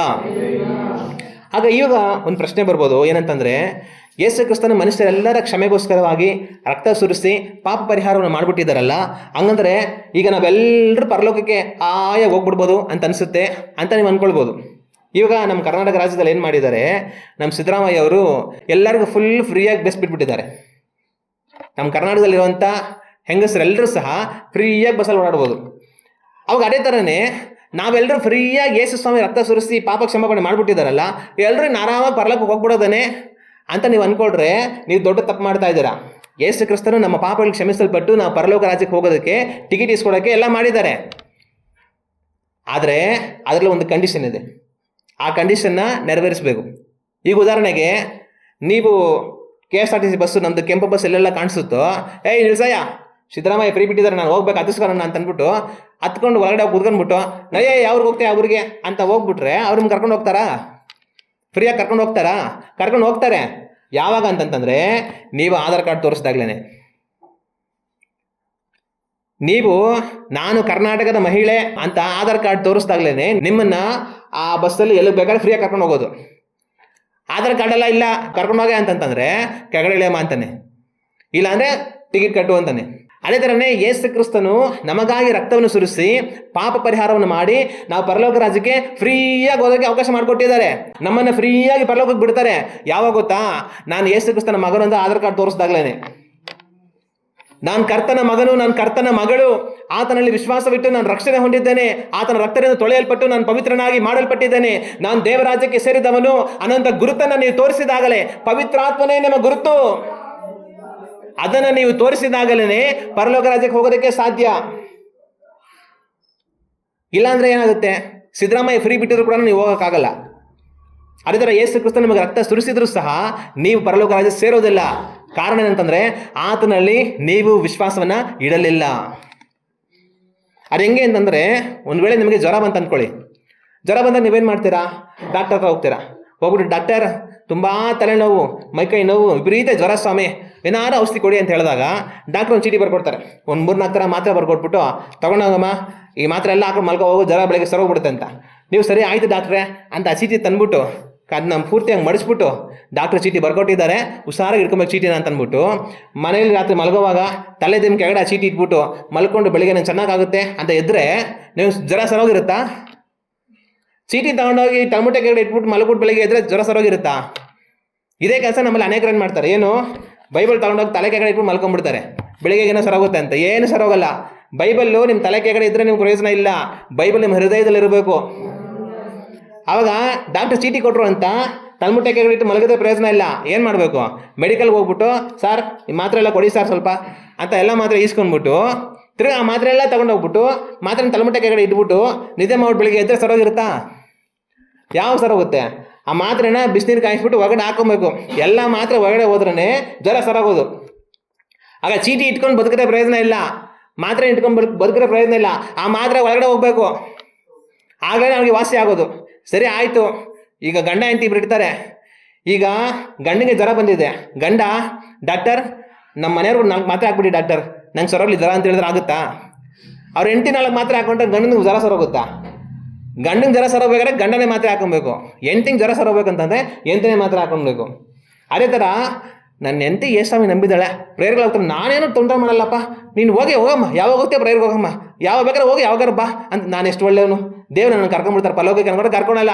ಆಯಮ್ಮ ಹೋಗಿ ಬರ್ತಾನೆ, ಆಯಮ್ಮ ಪರಲೋಕಕ್ಕೆ ಹೋಗ್ತಾರೆ, ನೀವು ನರಕಕ್ಕೆ ಹೋಗೋದು. ಯಾಕಂದ್ರೆ ನೀವು ಹೋಗಿಲ್ಲಲ್ಲ ದೇವ್ರ ಹತ್ರಕ್ಕೆ. ಆಗ ನಮಗೆ ಜ್ವರ ಇದ್ದರೆ ಸರೋಗ್ಬೇಕಂದ್ರೆ ನಾವು ಮಾತ್ರೆ ಹಾಕೋಬೇಕು. ಇನ್ನೊಬ್ಬರಿಗೆ ನಿನ್ನ ಮಾತ್ರೆ ಹಾಕೋ, ನನಗೆ ಸರೋಗುತ್ತೆ ಜ್ವರ ಅನ್ಕೊಂಡ್ರೆ ಪ್ರಯೋಜನ ಇಲ್ಲ. ಅದೇ ಥರ ಚೀಟಿ ಸುಮ್ಮನೆ ಇಟ್ಕೊಂಡು ಮಲಗಿದ್ರೆ ಪ್ರಯೋಜನ ಇಲ್ಲ, ಮಾತ್ರೆನೇ ಸುಮ್ಮನೆ ಇಟ್ಕೊಂಡು ಮಲಗಿದ್ರೆ ಪ್ರಯೋಜನ ಇಲ್ಲ, ಅದಕ್ಕೆ ಒಳಗಡೆ ಹೋಗ್ಬೇಕು. ಅದೇ ರೀತಿಯಾಗಿ ಯೇಸು ಕ್ರಿಸ್ತನು ನಿಮ್ಮ ಪಾಪಗಳ ಪರಿಹಾರವಾಗಿ ನಾವು ಪರಿಶುದ್ಧರಾಗಿ ಮಾಡಲ್ಪಟ್ಟು ದೇವರಾಜ್ಯವನ್ನು ಸೇರೋ ಹಾಗೆ ನಮಗೆ ಔಷಧಿಯನ್ನು ಸಿದ್ಧಪಡಿಸಿಟ್ಟಿದ್ದಾರೆ. ಆ ಔಷಧಿ ಯಾವುದು? ಆತನ ರಕ್ತ. ಆತನ ರಕ್ತದ ಮೂಲಕ ನಮ್ಮ ಪಾಪಗಳ ಪರಿಹಾರವಾಗಿ ನಾವು ದೇವರಾಜ್ಯವನ್ನು ಸೇರೋದಕ್ಕೆ ನಮಗೆ ಅವಕಾಶ ಆಗುತ್ತೆ. ಆದರೆ ಆ ಅವಕಾಶ ನಮಗೆ ಯಾವಾಗ ಸಿಗುತ್ತೆ? ಆ ಅವಕಾಶ, ಆ ಔಷಧಿ ನಮ್ಮ ಒಳಗಡೆ ಹೋದಾಗ್ಲೇ. ಯೇಸು ಕ್ರಿಸ್ತನ ರಕ್ತ ನಮ್ಮನ್ನು ತೊಳೆದು ಶುದ್ಧೀಕರಿಸಿ ನಮ್ಮ ಪಾಪವನ್ನು ಪರಿಹರಿಸೋದಕ್ಕೆ ನಮ್ಮನ್ನು ನಾವು ಆತನಿಗೆ ಒಪ್ಪಿಸಿಕೊಟ್ಟಾಗಲೇ, ಆತನಲ್ಲಿ ವಿಶ್ವಾಸವಿಟ್ಟು ನಾನು ಪಾಪಿ ಎನ್ನುವುದನ್ನು ಒಪ್ಪಿಕೊಂಡು ನನ್ನನ್ನು ಆತನಿಗೆ ಒಪ್ಪಿಸಿಕೊಟ್ಟು ಆತನ ವಾಕ್ಯವನ್ನು ಕೈಗೊಂಡು ನನ್ನ ಪಾಪಗಳನ್ನು ಅರಿಕೆ ಮಾಡಿ ಕ್ಷಮೆ ಹೊಂದಿಕೊಂಡು ಇನ್ನೂ ಆತನ ವಾಕ್ಯವನ್ನು ಕೈಗೊಂಡು ನಾನು ಬರುತ್ತೀನಿ ಅಂತ ನಮ್ಮನ್ನು ಆತನಿಗೆ ಒಪ್ಪಿಸಿಕೊಡುವಾಗಲೇ ಆತನ ರಕ್ತದಿಂದ ನಮ್ಮ ಪಾಪಗಳನ್ನು ಬಿಡುಗಡೆಯಾಗಿ ನಾವು ಪರಲೋಕ ರಾಜ್ಯವನ್ನು ಸೇರೋದಕ್ಕೆ ನಮಗೆ ಅವಕಾಶ ಆಗೋದು. ಇಲ್ಲಾಂದ್ರೆ ಏನಾಗುತ್ತೆ? ಡಾಕ್ಟರ್ ಚೀಟಿ ಬರ್ಕೊಂಡಿದ್ರು ಕೂಡ ಪ್ರಯೋಜನ ಇಲ್ಲ, ಮಾತ್ರ ಇದ್ರೂ ಪ್ರಯೋಜನ ಇಲ್ಲ, ಅದು ಒಳಗಡೆ ಹೋದ್ರೇ ಪ್ರಯೋಜನ. ಯೇಸು ಕ್ರಿಸ್ತನು ರಕ್ತವನ್ನು ನಮಗಾಗಿ ಸುರಿಸಿ ರಕ್ಷಣೆಯನ್ನು ಏರ್ಪಡಿಸಿದ್ದಾರೆ. ಆದರೆ ಆ ರಕ್ಷಣೆ ನಿಮಗೆ ಯಾವಾಗ ಬರುತ್ತೆ? ಆ ರಕ್ತ ನಿಮ್ಮಲ್ಲಿ ಬಂದಾಗ, ಆ ಕ್ರಿಸ್ತನು ನಿಮ್ಮಲ್ಲಿ ಬಂದಾಗ. 2000 ವರ್ಷಗಳ ಮುಂದೆ ಯೇಸು ಕ್ರಿಸ್ತನು ಮನುಷ್ಯನಾಗಿ ಲೋಕಕ್ಕೆ ಬಂದರು. ಇವತ್ತು ಆತನು ನಿಮ್ಮ ಹೃದಯದಲ್ಲಿ ಬರಬೇಕು, ನಿಮ್ಮ ಜೀವಿತದಲ್ಲಿ ಬರಬೇಕು. ಆಗಲೇ ನೀವು ಪರಲೋಕ ರಾಜ್ಯ ಹೋಗೋದಕ್ಕೆ ಸಾಧ್ಯ. ಇಗೋ ಬಾಗಿಲ ಬಳಿಯಲ್ಲಿ ನಿಂತು ತಟ್ಟುತ್ತಾ ಇದ್ದೇನೆ, ಯಾವನು ಬಾಗಿಲನ್ನು ತೆರೆಯುತ್ತಾನೋ ನಾನು ಒಳಗೆ ಬಂದು ಊಟವನ್ನು ಮಾಡುತ್ತೇನೆ, ಅವನು ನನ್ನೊಡನೆ ಊಟವನ್ನು ಮಾಡುತ್ತೇನೆ ಎಂಬುದಾಗಿ ಯೇಸು ಕ್ರಿಸ್ತನು ಹೇಳಿದ ಮಾತು. ನಿಮ್ಮ ಹೃದಯದ ಬಾಗಿಲನ್ನು ದೇವರು ತಟ್ಟುತ್ತಾ ಇದ್ದಾರೆ. ನನ್ನನ್ನು ಅಂಗೀಕರಿಸು, ನನ್ನೆಲ್ಲ ವಿಶ್ವಾಸವಿಡು, ನಿನ್ನ ಪಾಪದಿಂದ ಮನ ತಿರುಗು, ನನ್ನ ರಕ್ತ ನಿನ್ನ ಪಾಪವನ್ನು ತೊಳೆಯಲಿ, ನಿನ್ನನ್ನು ಪರಿಶುದ್ಧನಾಗಿ ಮಾಡಲಿ, ನನ್ನ ರಾಜ್ಯಕ್ಕೆ ಬರುವುದಕ್ಕೆ ನಾನು ನಿನ್ನನ್ನು ಶುದ್ಧೀಕರಿಸುತ್ತೇನೆ, ನಿನಗೆ ನಿತ್ಯ ಜೀವವನ್ನು ಕೊಡುತ್ತೇನೆ, ಅವಕಾಶವನ್ನು ಕೊಡು ಅಂತ ಅವರು ಬಾಗಿಲನ್ನು ತಟ್ಟುತ್ತಾ ಇದ್ದಾರೆ. ನೀವು ಬಾಗಿಲನ್ನು ತೆರೆದು ಆತನಿಗೆ ಅವಕಾಶ ಕೊಡುವಾಗ ಆತನ ಮೂಲಕ ನಿಮಗೆ ರಕ್ಷಣೆ ಆಗುತ್ತೆ. ಆತನ ರಾಜ್ಯವನ್ನು ಸೇರೋದಕ್ಕೆ ಅವಕಾಶವಾಗುತ್ತೆ. ಆಗ ನಾವು ಬಸ್ಸಲ್ಲಿ ಹೋಗುವಾಗ ಟಿಕೆಟ್ ತೊಗೊಳ್ತಾರೆ ತಪ್ಪು ಮಾಡಿರುವಾಗ ಅವನ ಸ್ನೇಹಿತ ಬಂದು ಟಿಕೆಟ್ ನಮಗೆ ತಕ್ಕೊಟ್ರೆ ನಮಗೆ ಎಷ್ಟು ಸಂತೋಷ ಆಗುತ್ತೆ. ಅಪ್ಪ ಸದ್ಯ ಜೈಲಿಗೆ ಹೋಗೋಣ ತಪ್ಪಿಸ್ಕೊಂಡೆ ಅಂತ. ಅದೇ ಥರನೇ ಯೇಸು ಕ್ರಿಸ್ತನ ಬಂದು ನನಗೆ ನಿಮಗೆ ರಕ್ಷಣೆಯನ್ನು ಏರ್ಪಡಿಸಿ ಕೊಟ್ಟಿದ್ದಾರೆ. ಇದರಿಂದ ನಾವು ಸಂತೋಷವಾಗಿ ದೇವರಾಜ್ಯಕ್ಕೆ ಹೋಗ್ಬೋದು. ಆದರೆ ಅದು ಯಾವಾಗ ಸಾಧ್ಯ? ಅದನ್ನು ನಾವು ಅಂಗೀಕರಿಸಿಕೊಳ್ಳುವಾಗ, ಅದನ್ನು ಒಪ್ಪಿಕೊಳ್ಳುವಾಗ. ಆದರೆ ಆ ಸ್ನೇಹಿತ ಹತ್ರ ಬರುವಾಗ ಅವ್ನು ಕೊಡ್ತೀನಿ ಅಂತ ಹೇಳುವಾಗಲೂ ಕೂಡ ಸರ್ ಅವ್ರ ಕಾಸಿಸ್ಕೊಳ್ಬೇಡಿ, ಅವನ್ಯಾರೋ ನನಗೆ ಗೊತ್ತಿಲ್ಲ, ಅವ್ನು ದುಷ್ಟ, ಅವ್ನು ಭ್ರಷ್ಟ, ಅವ್ನು ಸರಿ ಇಲ್ಲ, ಅವನ್ನ ಓಡಿಸಿ ಬಸ್ಸಿಂದ ಆಸೆ ಅಂತಂದ್ರೆ ಏನು ಮಾಡ್ತಾನೆ ಸ್ನೇಹಿತ? ಸರಿ ಆಯಿತು ಅಂತ ಹೋಗ್ಬಿಡ್ತಾನೆ. ಯೇಸು ಕ್ರಿಸ್ತನನ್ನು ನೀವು ತಳ್ಳಿಬಿಟ್ರೆ ಅವ್ರು ಹೋಗ್ಬಿಡ್ತಾರೆ. ರಕ್ಷಣೆ ನಿಮಗೆ ಬರಲ್ಲ. ನಿಮಗೆ ರಕ್ಷಣೆ ಬರಬೇಕಂದ್ರೆ ಆತನು ನಿಮಗಾಗಿ ಮಾಡಿದ್ದನ್ನು ಸ್ವೀಕರಿಸಬೇಕು. ಆಗ ಮಾತ್ರವೇ ರಕ್ಷಣೆ. ಆಗ ಇವತ್ತು ನೀವು ಆತನ ನಿಮಗೆ ಅನುಗ್ರಹಿಸಿರುವಂಥ ಉದಾರವಾದ ರಕ್ಷಣೆಯನ್ನು ಅಂಗೀಕರಿಸಿದ್ದೀರಾ? ನಿಮ್ಮ ಪಾಪಗಳನ್ನು ಮನೆ ತಿರುಗಿದ್ದೀರಾ? ಆತನ ರಕ್ತವನ್ನು ತೊಳೆಯಲ್ಪಟ್ಟಿದ್ದೀರಾ? ಪರಿಶುದ್ಧರಾಗಿ ಮಾಡಲ್ಪಟ್ಟಿದ್ದೀರಾ? ಆತನ ರಾಜ್ಯವನ್ನು ಸೇರುವುದಕ್ಕೆ ನೀವೆಲ್ಲ ರೀತಿಯಾಗಿ ಸಿದ್ಧರಾಗಿದ್ದೀರಾ? ಒಂದು ಕ್ಷಣ ಯೋಚನೆ ಮಾಡಿ. ಇಲ್ಲ ಅಂದರೆ ಇವತ್ತೇ ಅದಕ್ಕೆ ಒಪ್ಪಿಸಿಕೊಡಿ. ಅದು ಒಪ್ಪಿಸಿಕೊಟ್ಟಿದ್ರೆ ಅದಕ್ಕಾಗಿ ದೇವರಿಗೆ ಸ್ತೋತ್ರ. ಸರಿ ಆಯ್ತು. ಈಗ ನಮಗೆ ಇನ್ನೊಂದು ಪ್ರಶ್ನೆ ಏನಂತಂದರೆ, ಯೇಸು ಕ್ರಿಸ್ತನು ನನಗೋಸ್ಕರ ಬಂದು ನನ್ನ ದಂಡವನ್ನು ತನ್ನ ರಕ್ತದ ಮೂಲಕ ಕಟ್ಟಿ ನನ್ನ ಪಾಪ ಪರಿಹಾರ ಮಾಡಿ ನಾನು ಅಗ್ನಿ ನರಕಕ್ಕೆ ತಳ್ಳಲ್ಪಡೋದನ್ನು ಬಿಡಿಸಿ ನನಗೆ ಪರಲೋಕ ರಾಜ್ಯದಲ್ಲಿ ಒಂದು ಸ್ಥಳವನ್ನು ಏರ್ಪಡಿಸಿ ಕೊಡ್ತಾ ಇದ್ದಾರೆ. ಅದನ್ನು ನಾನು ನಂಬಿದ್ದೀನಿ, ದೇವ್ರಿಗೆ ಒಪ್ಪಿಸ್ಕೊಟ್ಟಿದ್ದೀನಿ, ನಾನು ಇನ್ನು ದೇವ್ರ ಮಗನಾಗಿ ಜೀವಿಸ್ತಾ ಇದ್ದೀನಿ, ನಾನೊಂದು ದಿವಸ ಪರಲೋಕಕ್ಕೆ ಹೋಗ್ಬಿಡ್ತೀನಿ ಅಂತ ನೀವು ಸಂತೋಷ ಪಡ್ತಾ ಇರಬಹುದು. ಆದರೆ ಒಂದು ವೇಳೆ ಈಗ ನಿಮಗೆ ತುಂಬ ಜ್ವರ ಬಂದು ಡಾಕ್ಟರ್ ಹತ್ರ ಹೋಗಿ ತೋರಿಸ್ಕೊಳ್ಳೋವಾಗ ಅವ್ರೇನು ಮಾಡ್ತಾರೆ? ಔಷಧಿ ಎಲ್ಲ ಬರ್ಕೊಡ್ತಾರೆ. ಬರ್ಕೊಟ್ಟು ಅವನು ಹೇಳ್ತಾರೆ ನೀವು ಯಾವ ಥರ ಇರಬೇಕಂತ ಹೇಳ್ಕೊಡ್ತಾರೆ. ನೋಡಮ್ಮ, ಎಣ್ಣೆ ಪದಾರ್ಥ ತಿನ್ನಬೇಡಿ, ತುಂಬ ಖಾರಾಗಿರಲ್ಲ ತಿನ್ನಬೇಡಿ, ಆಚೆ ಈಚೆ ಬೇಕ್ರಿ ಬೋಂಡ ಬಜ್ಜಿ ಎಲ್ಲ ತಿನ್ನಬೇಡಿ, ಮನೇಲಿ ಅಡುಗೆ ಮಾಡ್ಕೊಂಡು ತಿನ್ನಿ, ಬಿಸಿ ಬಿಸಿಯಾಗಿ ತಿನ್ನಿ ಅಂತ ಅವ್ರು ಹೇಳ್ತಾರೆ. ಅವ್ರು ಹೇಳೋದು ಕೇಳಿದಾರ? ಮನೆಗೆ ಹೋಗ್ಬಿಟ್ಟು ಮಾತ್ರ ಹಾಕೊಂಡ್ಬಿಟ್ಟು ಜ್ವರ ಇನ್ನೇನು ಸರೋಯ್ತಾನೆ ತಕ್ಷಣ ನಾಳೆ ಬೆಳಗ್ಗೆ ಬಿರಿಯಾನಿ ಮಾಡ್ರ ಮನೇಲಿ ಅಂತಂತಂದರೆ, ಇವಾಗ ಟೈಫಾಯ್ಡ್ ಬಂದರೆ 3 ತಿಂಗಳು ಮಾಂಸ ತಿನ್ನಬಾರ್ದು ಅಂತ ಹೇಳ್ತಾರೆ. ಟೈಫಾಯ್ಡ್ ಬಂದು 3 ದಿವಸ ಅಡ್ಮಿಂಟ್ ಆಗಿ ಗ್ಲೂಕೋಸ್ ತೊಗೊಂಡು ಔಷಧಿ ಎಲ್ಲ ತೊಗೊಂಡು ಸ್ವಲ್ಪ ಡಿಸ್ಚಾರ್ಜ್ ಆಗಿ 2 ದಿವಸ ಆಯಿತು, ಒಂದು ಸ್ವಲ್ಪ ಸರೋಯ್ತು, ನಾಳೆ ಬೆಳಗ್ಗೆ ಬಿರಿಯಾನಿ ಮಾಡ್ರ ಮನೇಲಿ ಅಂತಂದ್ರೆ ಏನಾಗುತ್ತೆ? ಬಿರಿಯಾನಿ ತಿಂದಮೇಲೆ ಮತ್ತೆ ಡಾಕ್ಟರ್ ಹತ್ರ ಹೋಗ್ಬೇಕಾಗುತ್ತೆ, ಯಾಕಂದರೆ ಮತ್ತೆ ಜ್ವರ. ಆಗ ಡಾಕ್ಟರ್ ಏನು ಹೇಳ್ತಾರೆ? 3 ತಿಂಗಳು ತಿನ್ನಬಾರ್ದು, ತಿಂದರೆ ಸಮಸ್ಯೆ ಆಗುತ್ತೆ ಅಂತ ಹೇಳ್ತಾರೆ. ಅದೇ ಥರನೇ ಯೇಸು ಕ್ರಿಸ್ತ ನಮಗೆ ಹೇಳೋ ಮಾತೇನಂತಂದರೆ, ನೀನು ಪಾಪದಲ್ಲಿ ಬದುಕ್ತಾ ಇದ್ದೆ, ನಿನ್ನ ಪಾಪಕ್ಕಾಗಿ ನಾನು ರಕ್ತ ಸುರಿಸಿ ದಂಡ ಕಟ್ಟಿ ನಿನ್ನ ಪಾಪವನ್ನು ಪರಿಹಾರ ಮಾಡಿದ್ದೀನಿ, ನಿನ್ನನ್ನು ಪವಿತ್ರನಾಗಿ ಮಾಡಿದ್ದೀನಿ. ಆದರೆ ನೀನೇನು ಮಾಡು? ನಿನ್ನನ್ನು ಅಪವಿತ್ರ ಮಾಡಿಕೊಳ್ಳಬೇಡ, ಪವಿತ್ರನಾಗಿ ಬದುಕು, ನೀತಿಯನ್ನು ಅನುಸರಿಸು, ನ್ಯಾಯವನ್ನು ಅನುಸರಿಸು, ನನ್ನ ವಾಕ್ಯವನ್ನು ಕೈಗೊಂಡು ನಡಿ. ಅವಾಗೇನಾಗುತ್ತೆ? ನಿನಗೆ ಮತ್ತೆ ಮತ್ತೆ ಜ್ವರ ಬರಲ್ಲ. ಆದರೆ ಪದೇ ಜ್ವರ ಬರ್ತಾ ಇದ್ರೆ ಡಾಕ್ಟರ್ ಹೇಳಿದ ಮಾತನ್ನ ಕೇಳಿದ್ರ, ನಾನು ಈ ಕಡೆ ಮೆಡಿಸನ್ನು ಹಾಕೋತೀನಿ, ಈ ಕಡೆ ಇಷ್ಟ ಬಂದಿದ್ದು ತಿಂತೀನಿ ಅಂತ ಹೋಗ್ತಾ ಇದ್ರೆ ಏನಾಗುತ್ತೆ? ಕೊನೆಗೆ ಡಾಕ್ಟ್ರ್ ಏನು ಹೇಳ್ತಾರೆ? ಹೇಳಿದ ಮಾತು ನೀವು ಕೇಳಲಿಲ್ಲ, ಇವಾಗ ಏನು ಮಾಡೋಕ್ಕಾಗಲ್ಲ, ಹೋಗಿ ಎಷ್ಟು ದಿನ ಇರ್ತಾರೆ ಅಷ್ಟಿಷ್ಟ, ಆಮೇಲೆ ಹೋಗಿ ಅಂತಾರೆ. ಅದೇ ಥರನೇ ಯೇಸು ಕ್ರಿಸ್ತನ ಬಳಿಗೆ ನಾವು ಬಂದು ನಮ್ಮ ಪಾಪದಿಂದ ನಾವು ಮನೆ ತಿರುಗದೆ ಪಾಪದಲ್ಲೇ ಮುಂದುವರಿತಾ ಇದ್ರೆ ದೇವ್ರು ಏನು ಮಾಡ್ತಾರೆ? ಎಷ್ಟೋ ಕಾಲ ಅವಕಾಶ ಕೊಡ್ತಾರೆ. ಆದರೆ ಒಂದು ದಿವಸ ಏನಾಗುತ್ತೆ ಅಂತಂದರೆ, ನಮ್ಮ ಪಾಪದಿಂದ ನಾವು ಹಿಂತಿರುಗಿ ಬರೋದಕ್ಕಾಗದಿರಷ್ಟು ಮಟ್ಟಿಗೆ ಹೋಗ್ತೀವಿ. ಆ ಪಾಪ ನಮ್ಮನ್ನು ನಾಶ ಮಾಡಿಬಿಡುತ್ತೆ. ಅದರಿಂದ ನಾವೇನು ಮಾಡಬೇಕು? ನಮ್ಮ ದೇವರು ನಮಗೆ ಅನುಗ್ರಹಿಸಿರೋ ರಕ್ಷಣೆಯನ್ನು ಎಚ್ಚರಿಕೆಯಿಂದ ಕಾದುಕೊಳ್ಳಬೇಕು. ನಾನು ದೇವರ ಮಗನಾಗಿದ್ದೇನೆ, ನನ್ನ ಪಾಪದಿಂದ ನಾನು ಕ್ಷಮಿಸಲ್ಪಟ್ಟು ಬಿಡುಗಡೆಯಾಗಿ ರಕ್ಷಣೆ ಉಂಟಾಗಿದೆ, ಒಂದು ದಿನ ನಾನು ದೇವರ ರಾಜ್ಯಕ್ಕೆ ಸೇರ್ತೀನಿ ಅನ್ನೋಂಥ ನಿರೀಕ್ಷೆ ನನಗಿದೆ. ಆದರೆ ನಾವೇನು ಮಾಡಬೇಕು? ಹಂಗಂತ ಹೇಳಿ ಇಷ್ಟ ಬಂದಂಗೆಲ್ಲ ಬದುಕಬೇಕು ಅಂತಲ್ಲ. ಮತ್ತೆ ಪಾಪವನ್ನು ಮಾಡದೆ ದೇವರ ವಾಕ್ಯವನ್ನು ಕೈಗೊಂಡು ದೇವರಿಗೆ ನಾವು ಒಪ್ಪಿಸಿಕೊಟ್ಟು ಪರಿಶುದ್ಧರಾಗಿ ಆತನ ಚಿತ್ತದಂತೆ ಈ ಲೋಕದಲ್ಲಿ ಬದುಕುವಂಥವர்களಾಗಿ ಇರಬೇಕು. ಹಲ್ಲೆಲೂಯಾ. ಇವಾಗ ಇವತ್ತು ನಾವು ಆ ರೀತಿಯಾಗಿ ಜೀವಿಸ್ತಾ ಇದ್ದೀವಾ? ಒಂದು ಕ್ಷಣ ನಾವು ಯೋಚನೆ ಮಾಡೋಣ. ನಾವೆಲ್ಲ ನಿಂತು ಕಣ್ಣುಗಳನ್ನು ಮುಚ್ಚಿ ದೇವರನ್ನು ನೋಡಿ ಪ್ರಾರ್ಥನೆ ಮಾಡೋಣ. ಯೇಸು ಕ್ರಿಸ್ತನು ಮನುಷ್ಯನಾಗಿ ಲೋಕಕ್ಕೆ ಬಂದರು. ಅವರು ಮನುಷ್ಯನಾಗಿ ಲೋಕಕ್ಕೆ ಯಾವ ಕಾರಣಕ್ಕಾಗಿ ಬಂದರು? ಅವರು ಮನುಷ್ಯನಾಗಿ ಲೋಕಕ್ಕೆ ಬಂದದಕ್ಕೆ ಕಾರಣ ನಮ್ಮ ಪಾಪಗಳಿಗೋಸ್ಕರವಾಗಿ ದಂಡವನ್ನು ಕಟ್ಟುವುದಕ್ಕಾಗಿ ಆತನ ಈ ಲೋಕಕ್ಕೆ ಬಂದರು. ಆ ದಂಡ ತನ್ನ ಪವಿತ್ರವಾದ ರಕ್ತ, ಆತನ ರಕ್ತದ ಮೂಲಕ ನಮ್ಮ ಪಾಪಗಳನ್ನು ಆತನ ಪರಿಹರಿಸಿ ನಮ್ಮನ್ನು ರಕ್ಷಿಸಿ ನಮಗೆ ನಿತ್ಯ ಜೀವದ ಭರವಸೆಯನ್ನು ಕೊಟ್ಟಿದ್ದಾರೆ. ಆ ರಕ್ಷಣೆಗೆ ನಮ್ಮನ್ನು ನಾವು ಒಪ್ಪಿಸಿಕೊಟ್ಟು ಜೀವಿಸಬೇಕು. ಆ ರಕ್ಷಣೆಗೆ ನಮ್ಮನ್ನು ಒಪ್ಪಿಸಿಕೊಟ್ಟು ನಾವು ಜೀವಿಸುವಂಥದ್ದು ಮಾತ್ರವಲ್ಲ, ಇನ್ನೂ ನಾವು ಪಾಪವನ್ನು ಮಾಡದವರಾಗಿ ಕರ್ತನಿಗೆ ಭಯಪಟ್ಟು ಕರ್ತನ ವಾಕ್ಯವನ್ನು ಕೈಗೊಂಡು ಆತನಿಗಾಗಿ ಈ ಲೋಕದಲ್ಲಿ ನಾವು ಜೀವಿಸುವಂಥವರಾಗಿರಬೇಕು. ಇವತ್ತು ನೀವು ಯೇಸು ಕ್ರಿಸ್ತನಲ್ಲಿ ವಿಶ್ವಾಸ ಇಟ್ಟಿದ್ದೀರಾ, ರಕ್ಷಣೆ ಹೊಂದಿದ್ದೇನೆಂಬುದಾಗಿ ನೆನೆಸಿಕೊಂಡು ಬದುಕ್ತಾ ಇದ್ದೀರಾ. ಆದರೆ ನಿಮ್ಮ ಪಾಪಗಳಿಗೆ ನೀವು ಮನೆ ತಿರುಗಿದ್ದೀರಾ, ಪರಿಶುದ್ಧರಾಗಿ ಜೀವಿಸುವುದಕ್ಕೆ ನಿಮ್ಮನ್ನು ಒಪ್ಪಿಸಿಕೊಟ್ಟಿದ್ದೀರಾ, ಎಲ್ಲ ಅನೀತಿಯಿಂದ ನೀವು ಹೊರಗೆ ಬಂದಿದ್ದೀರಾ. ದೇವರ ದೃಷ್ಟಿಯಲ್ಲಿ ನೀವು ಪರಿಶುದ್ಧರಾಗಿದ್ದೀರಾ, ದೇವರ ದೃಷ್ಟಿಯಲ್ಲಿ ನೀವು ನೀತಿವಂತರಾಗಿದ್ದೀರಾ. ಅಥವಾ ಇನ್ನೂ ಮನೆ ತಿರುಗಬೇಕಾದ ಯಾವುದೋ ಪಾಪ ನಿಮ್ಮಲ್ಲಿ ಇಟ್ಟುಕೊಂಡೇ ಬರುತ್ತಾ ಇದ್ದೀರಾ? ಯೋಚನೆ ಮಾಡಿ. ಒಂದು ವೇಳೆ ದೇವರ ಬಳಿಗೆ ಬಂದು ಇನ್ನೂ ಯಾವುದೋ ಪಾಪದಲ್ಲಿ ಬರುತ್ತಾ ಇದ್ದರೆ ಇವತ್ತೇ ಮನೆ ತಿರುಗಿ. ಯಾಕಂದರೆ ನಿಮಗೆ ಕೊಡಲ್ಪಟ್ಟಂಥ ಅವಕಾಶ ಯಾವತ್ತು ಕೊನೆ ಆಗುತ್ತೆ ಹೇಳೋದಕ್ಕಾಗೋದಿಲ್ಲ. ಒಂದಲ್ಲ ಒಂದು ದಿವಸ ಆರೋಗ್ಯ ತೀರಾ ಕೆಟ್ಟು ಹೋಗಿ ಡಾಕ್ಟರ್ ಅಂತ ಹೋಗೋಷ್ಟರಲ್ಲೇ ದಾರಿಯಲ್ಲೇ ಪ್ರಾಣ ಹೋಗಬಹುದು. ಅಲ್ಲಿ ಹೋದ ಮೇಲೆ ಸತ್ತೋದವರನ್ನ ತಗೊಂಡ್ಬಂದಿದ್ದೀರಾ, ಏನು ಪ್ರಯೋಜನ ಇಲ್ಲ ಅಂತ ಡಾಕ್ಟರ್ ಹೇಳ್ತಾರೆ. ಪಾಪದಲ್ಲೇ ಬರುತ್ತಾ ಇದ್ರೆ ಒಂದಲ್ಲ ಒಂದು ದಿವಸ ಆ ಪಾಪ ನಿಮ್ಮನ್ನು ನಾಶ ಮಾಡಿಬಿಡುತ್ತೆ.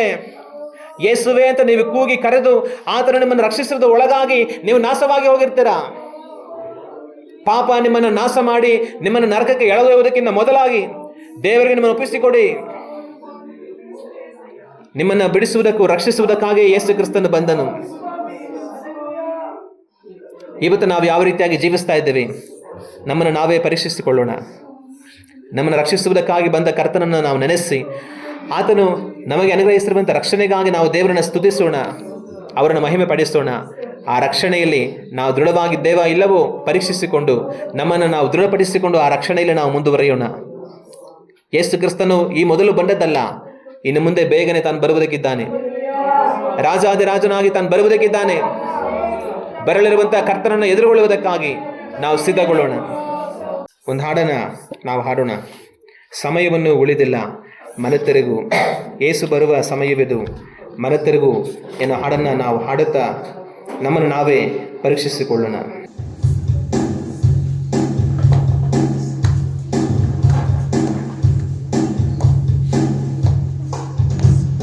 ಸಮಯವನ್ನು ಉಳಿದಿಲ್ಲ ಮನತೆರೆಗು, ಯೇಸು ಬರುವ ಸಮಯವಿದು ಮನತೆರೆಗು, ನ್ಯಾಯ ತೀರ್ಪು ಬರುತ್ತಲಿದೆ ಮನತೆರೆಗು, ನಿತ್ಯ ಜೀವ ಪಾಲ್ಗೊಳ್ಳಲು ಮನತೆರೆಗು. ಸಮಯವಿದು ಉಳಿದಿಲ್ಲ ಮನತೆರೆಗು, ಯೇಸು ಬರುವ ಸಮಯವಿದು ಮನತೆರೆಗು, ನ್ಯಾಯ ತೀರ್ಪು ಬರುತ್ತಲಿದೆ ಮನತೆರೆಗು, ನಿತ್ಯ ಜೀವ ಪಾಲ್ಗೊಳ್ಳಲು ಮನತೆರೆಗು. ತಿರುಗುನಿ ತಿರುಗುನಿ ಮನ ತಿರುಗುನಿ, ನೆಲೆಗಳು ನೆಲೆಗಳು ಆತನಲ್ಲಿ. ಯೇಸು ಬರುವನು ಬೇಗ ಬರುವನು, ಮೇಘದಲ್ಲಿ ತೀರ್ಪುಗೊಳ್ಳಲು ರಾಜ ಬರುವನು. ಯೇಸು ಬರುವನು ಬೇಗ ಬರುವನು, ಮೇಘದಲ್ಲಿ ತೀರ್ಪುಗೊಳ್ಳಲು ರಾಜ ಬರುವನು. ಸಮಯವನ್ನು ಉಳಿದಿಲ್ಲ ಮನತೆರೆಗು, ಯೇಸು ಬರುವ ಸಮಯವಿದು ಮನತೆರೆಗು, ನ್ಯಾಯ ತೀರ್ಪು ಬರುತ್ತಲಿದೆ ಮನತೆರೆಗು, ನಿತ್ಯ ಜೀವ ಪಾಲ್ಗೊಳ್ಳಲು ಮನತೆರೆಗು. ಬುದ್ಧಿವಂತ ಕನ್ಯೆಯಂತೆ ಬಾಳಬೇಕು, ನಿನ್ನ ಬೆಳಕು ದುಃಖದಂತೆ ಇರಬೇಕು, ಸತ್ಯದಲ್ಲಿ ನಾನು ನೀನು ಬೆಳೆಯಬೇಕು, ಸಾಕ್ಷಿಯಾಗಿ ನಿನ್ನ ಜೀವ ಇರಬೇಕು. ಬುದ್ಧಿವಂತ ಕನ್ಯೆಯಂತೆ ಬಾಳಬೇಕು, ನಿನ್ನ ಬೆಳಕು ದುಃಖದಂತೆ ಇರಬೇಕು, ಸತ್ಯದಲ್ಲಿ ನಾನು ನೀನು ಬೆಳೆಯಬೇಕು, ಸಾಕ್ಷಿಯಾಗಿ ನಿನ್ನ ಜೀವ ಇರಬೇಕು, ಸಾಕ್ಷಿಯಾಗಿ ನಿನ್ನ ಜೀವ ಇರಬೇಕು. ಯೇಸು ಬರುವನು ಬೇಗ ಬರುವನು, ಮೇಘದಲ್ಲಿ ತೀರ್ಪುಗೊಳ್ಳಲು ರಾಜ ಬರುವನು. ಯೇಸು ಬರುವನು ಬೇಗ ಬರುವನು, ಮೇಘದಲ್ಲಿ ತೀರ್ಪುಗೊಳ್ಳಲು ರಾಜ ಬರುವನು. ಯೇಸು ಬರುವನು ಬೇಗ ಬರುವನು, ಮೇಘದಲ್ಲಿ ತೀರ್ಪುಗೊಳ್ಳಲು ರಾಜ ಬರುವನು. ನಮ್ಮನ್ನು ಬಹಳವಾಗಿ ಪ್ರೀತಿಸುವ ತಂದೆಯೇ, ನಮ್ಮ ರಕ್ಷಕನಾದ ಯೇಸು ಕ್ರಿಸ್ತನ ನಾಮದಲ್ಲಿ ಈ ಮಧ್ಯಾಹ್ನದಲ್ಲಿ ನೋಡಿ ನಮ್ಮನ್ನು ನಾವು ಪ್ರಾರ್ಥಿಸುತ್ತೇವೆ. ಯೇಸಪ್ಪ, ನಮಗಾಗಿ ಲೋಕಕ್ಕೆ ನೀವು ಬಂದಿರಿ. ನೀವು ಯಾವ ಕಾರಣಕ್ಕಾಗಿ ಲೋಕಕ್ಕೆ ಬಂದಿರಿ ಎಂಬುದಾಗಿ ನಾವು ಧ್ಯಾನ ಮಾಡಿರೋದಿಲ್ಲ. ಮನುಷ್ಯರಾಗಿರುವ ನಮ್ಮ ಪಾಪಗಳ ಕ್ಷಮೆಗೋಸ್ಕರವಾಗಿ ತಂದೆಯೇ ನಿಮ್ಮ ರಕ್ತವನ್ನು ದಂಡವಾಗಿ ಕಟ್ಟಲು ಬಂದಿರಿ, ಅದಕ್ಕಾಗಿ ಸ್ತೋತ್ರ. ಯೇಸಪ್ಪ, ನಿಮ್ಮ ರಕ್ತವನ್ನು ದಂಡವಾಗಿ ನಮ್ಮ ಪಾಪಗಳಿಗಾಗಿ ಕಟ್ಟಿ ನಮ್ಮ ಪಾಪಗಳಿಂದ ನಮ್ಮನ್ನು ಬಿಡಿಸಿ ನಮ್ಮನ್ನು ರಕ್ಷಿಸಿದರೆ ಅದಕ್ಕಾಗಿ ಸ್ತೋತ್ರ. ಆ ನಿಮ್ಮ ರಕ್ಷಣೆಗೆ ತಂದೆಯೇ ನಾವು ಒಪ್ಪಿಸಿಕೊಂಡು ರಕ್ಷಣೆ ಹೊಂದಿ ಜೀವಿಸುವಂತೆ ನಮಗೆ ನೀವು ಸಹಾಯ ಮಾಡಿರಿ ಎಂಬುದಾಗಿ ಪ್ರಾರ್ಥಿಸುತ್ತೇವೆ. ತಂದೆಯ ಆ ರಕ್ಷಣೆಗೆ ನಮ್ಮನ್ನು ಒಪ್ಪಿಸಿಕೊಂಡು ಜೀವಿಸುತ್ತಾ ಇರುವಂತ ನಾವು ಇನ್ನೂ ಪಾಪವನ್ನು ಮಾಡದೆ ನಮ್ಮನ್ನು ನಾವು ನಿಮಗೆ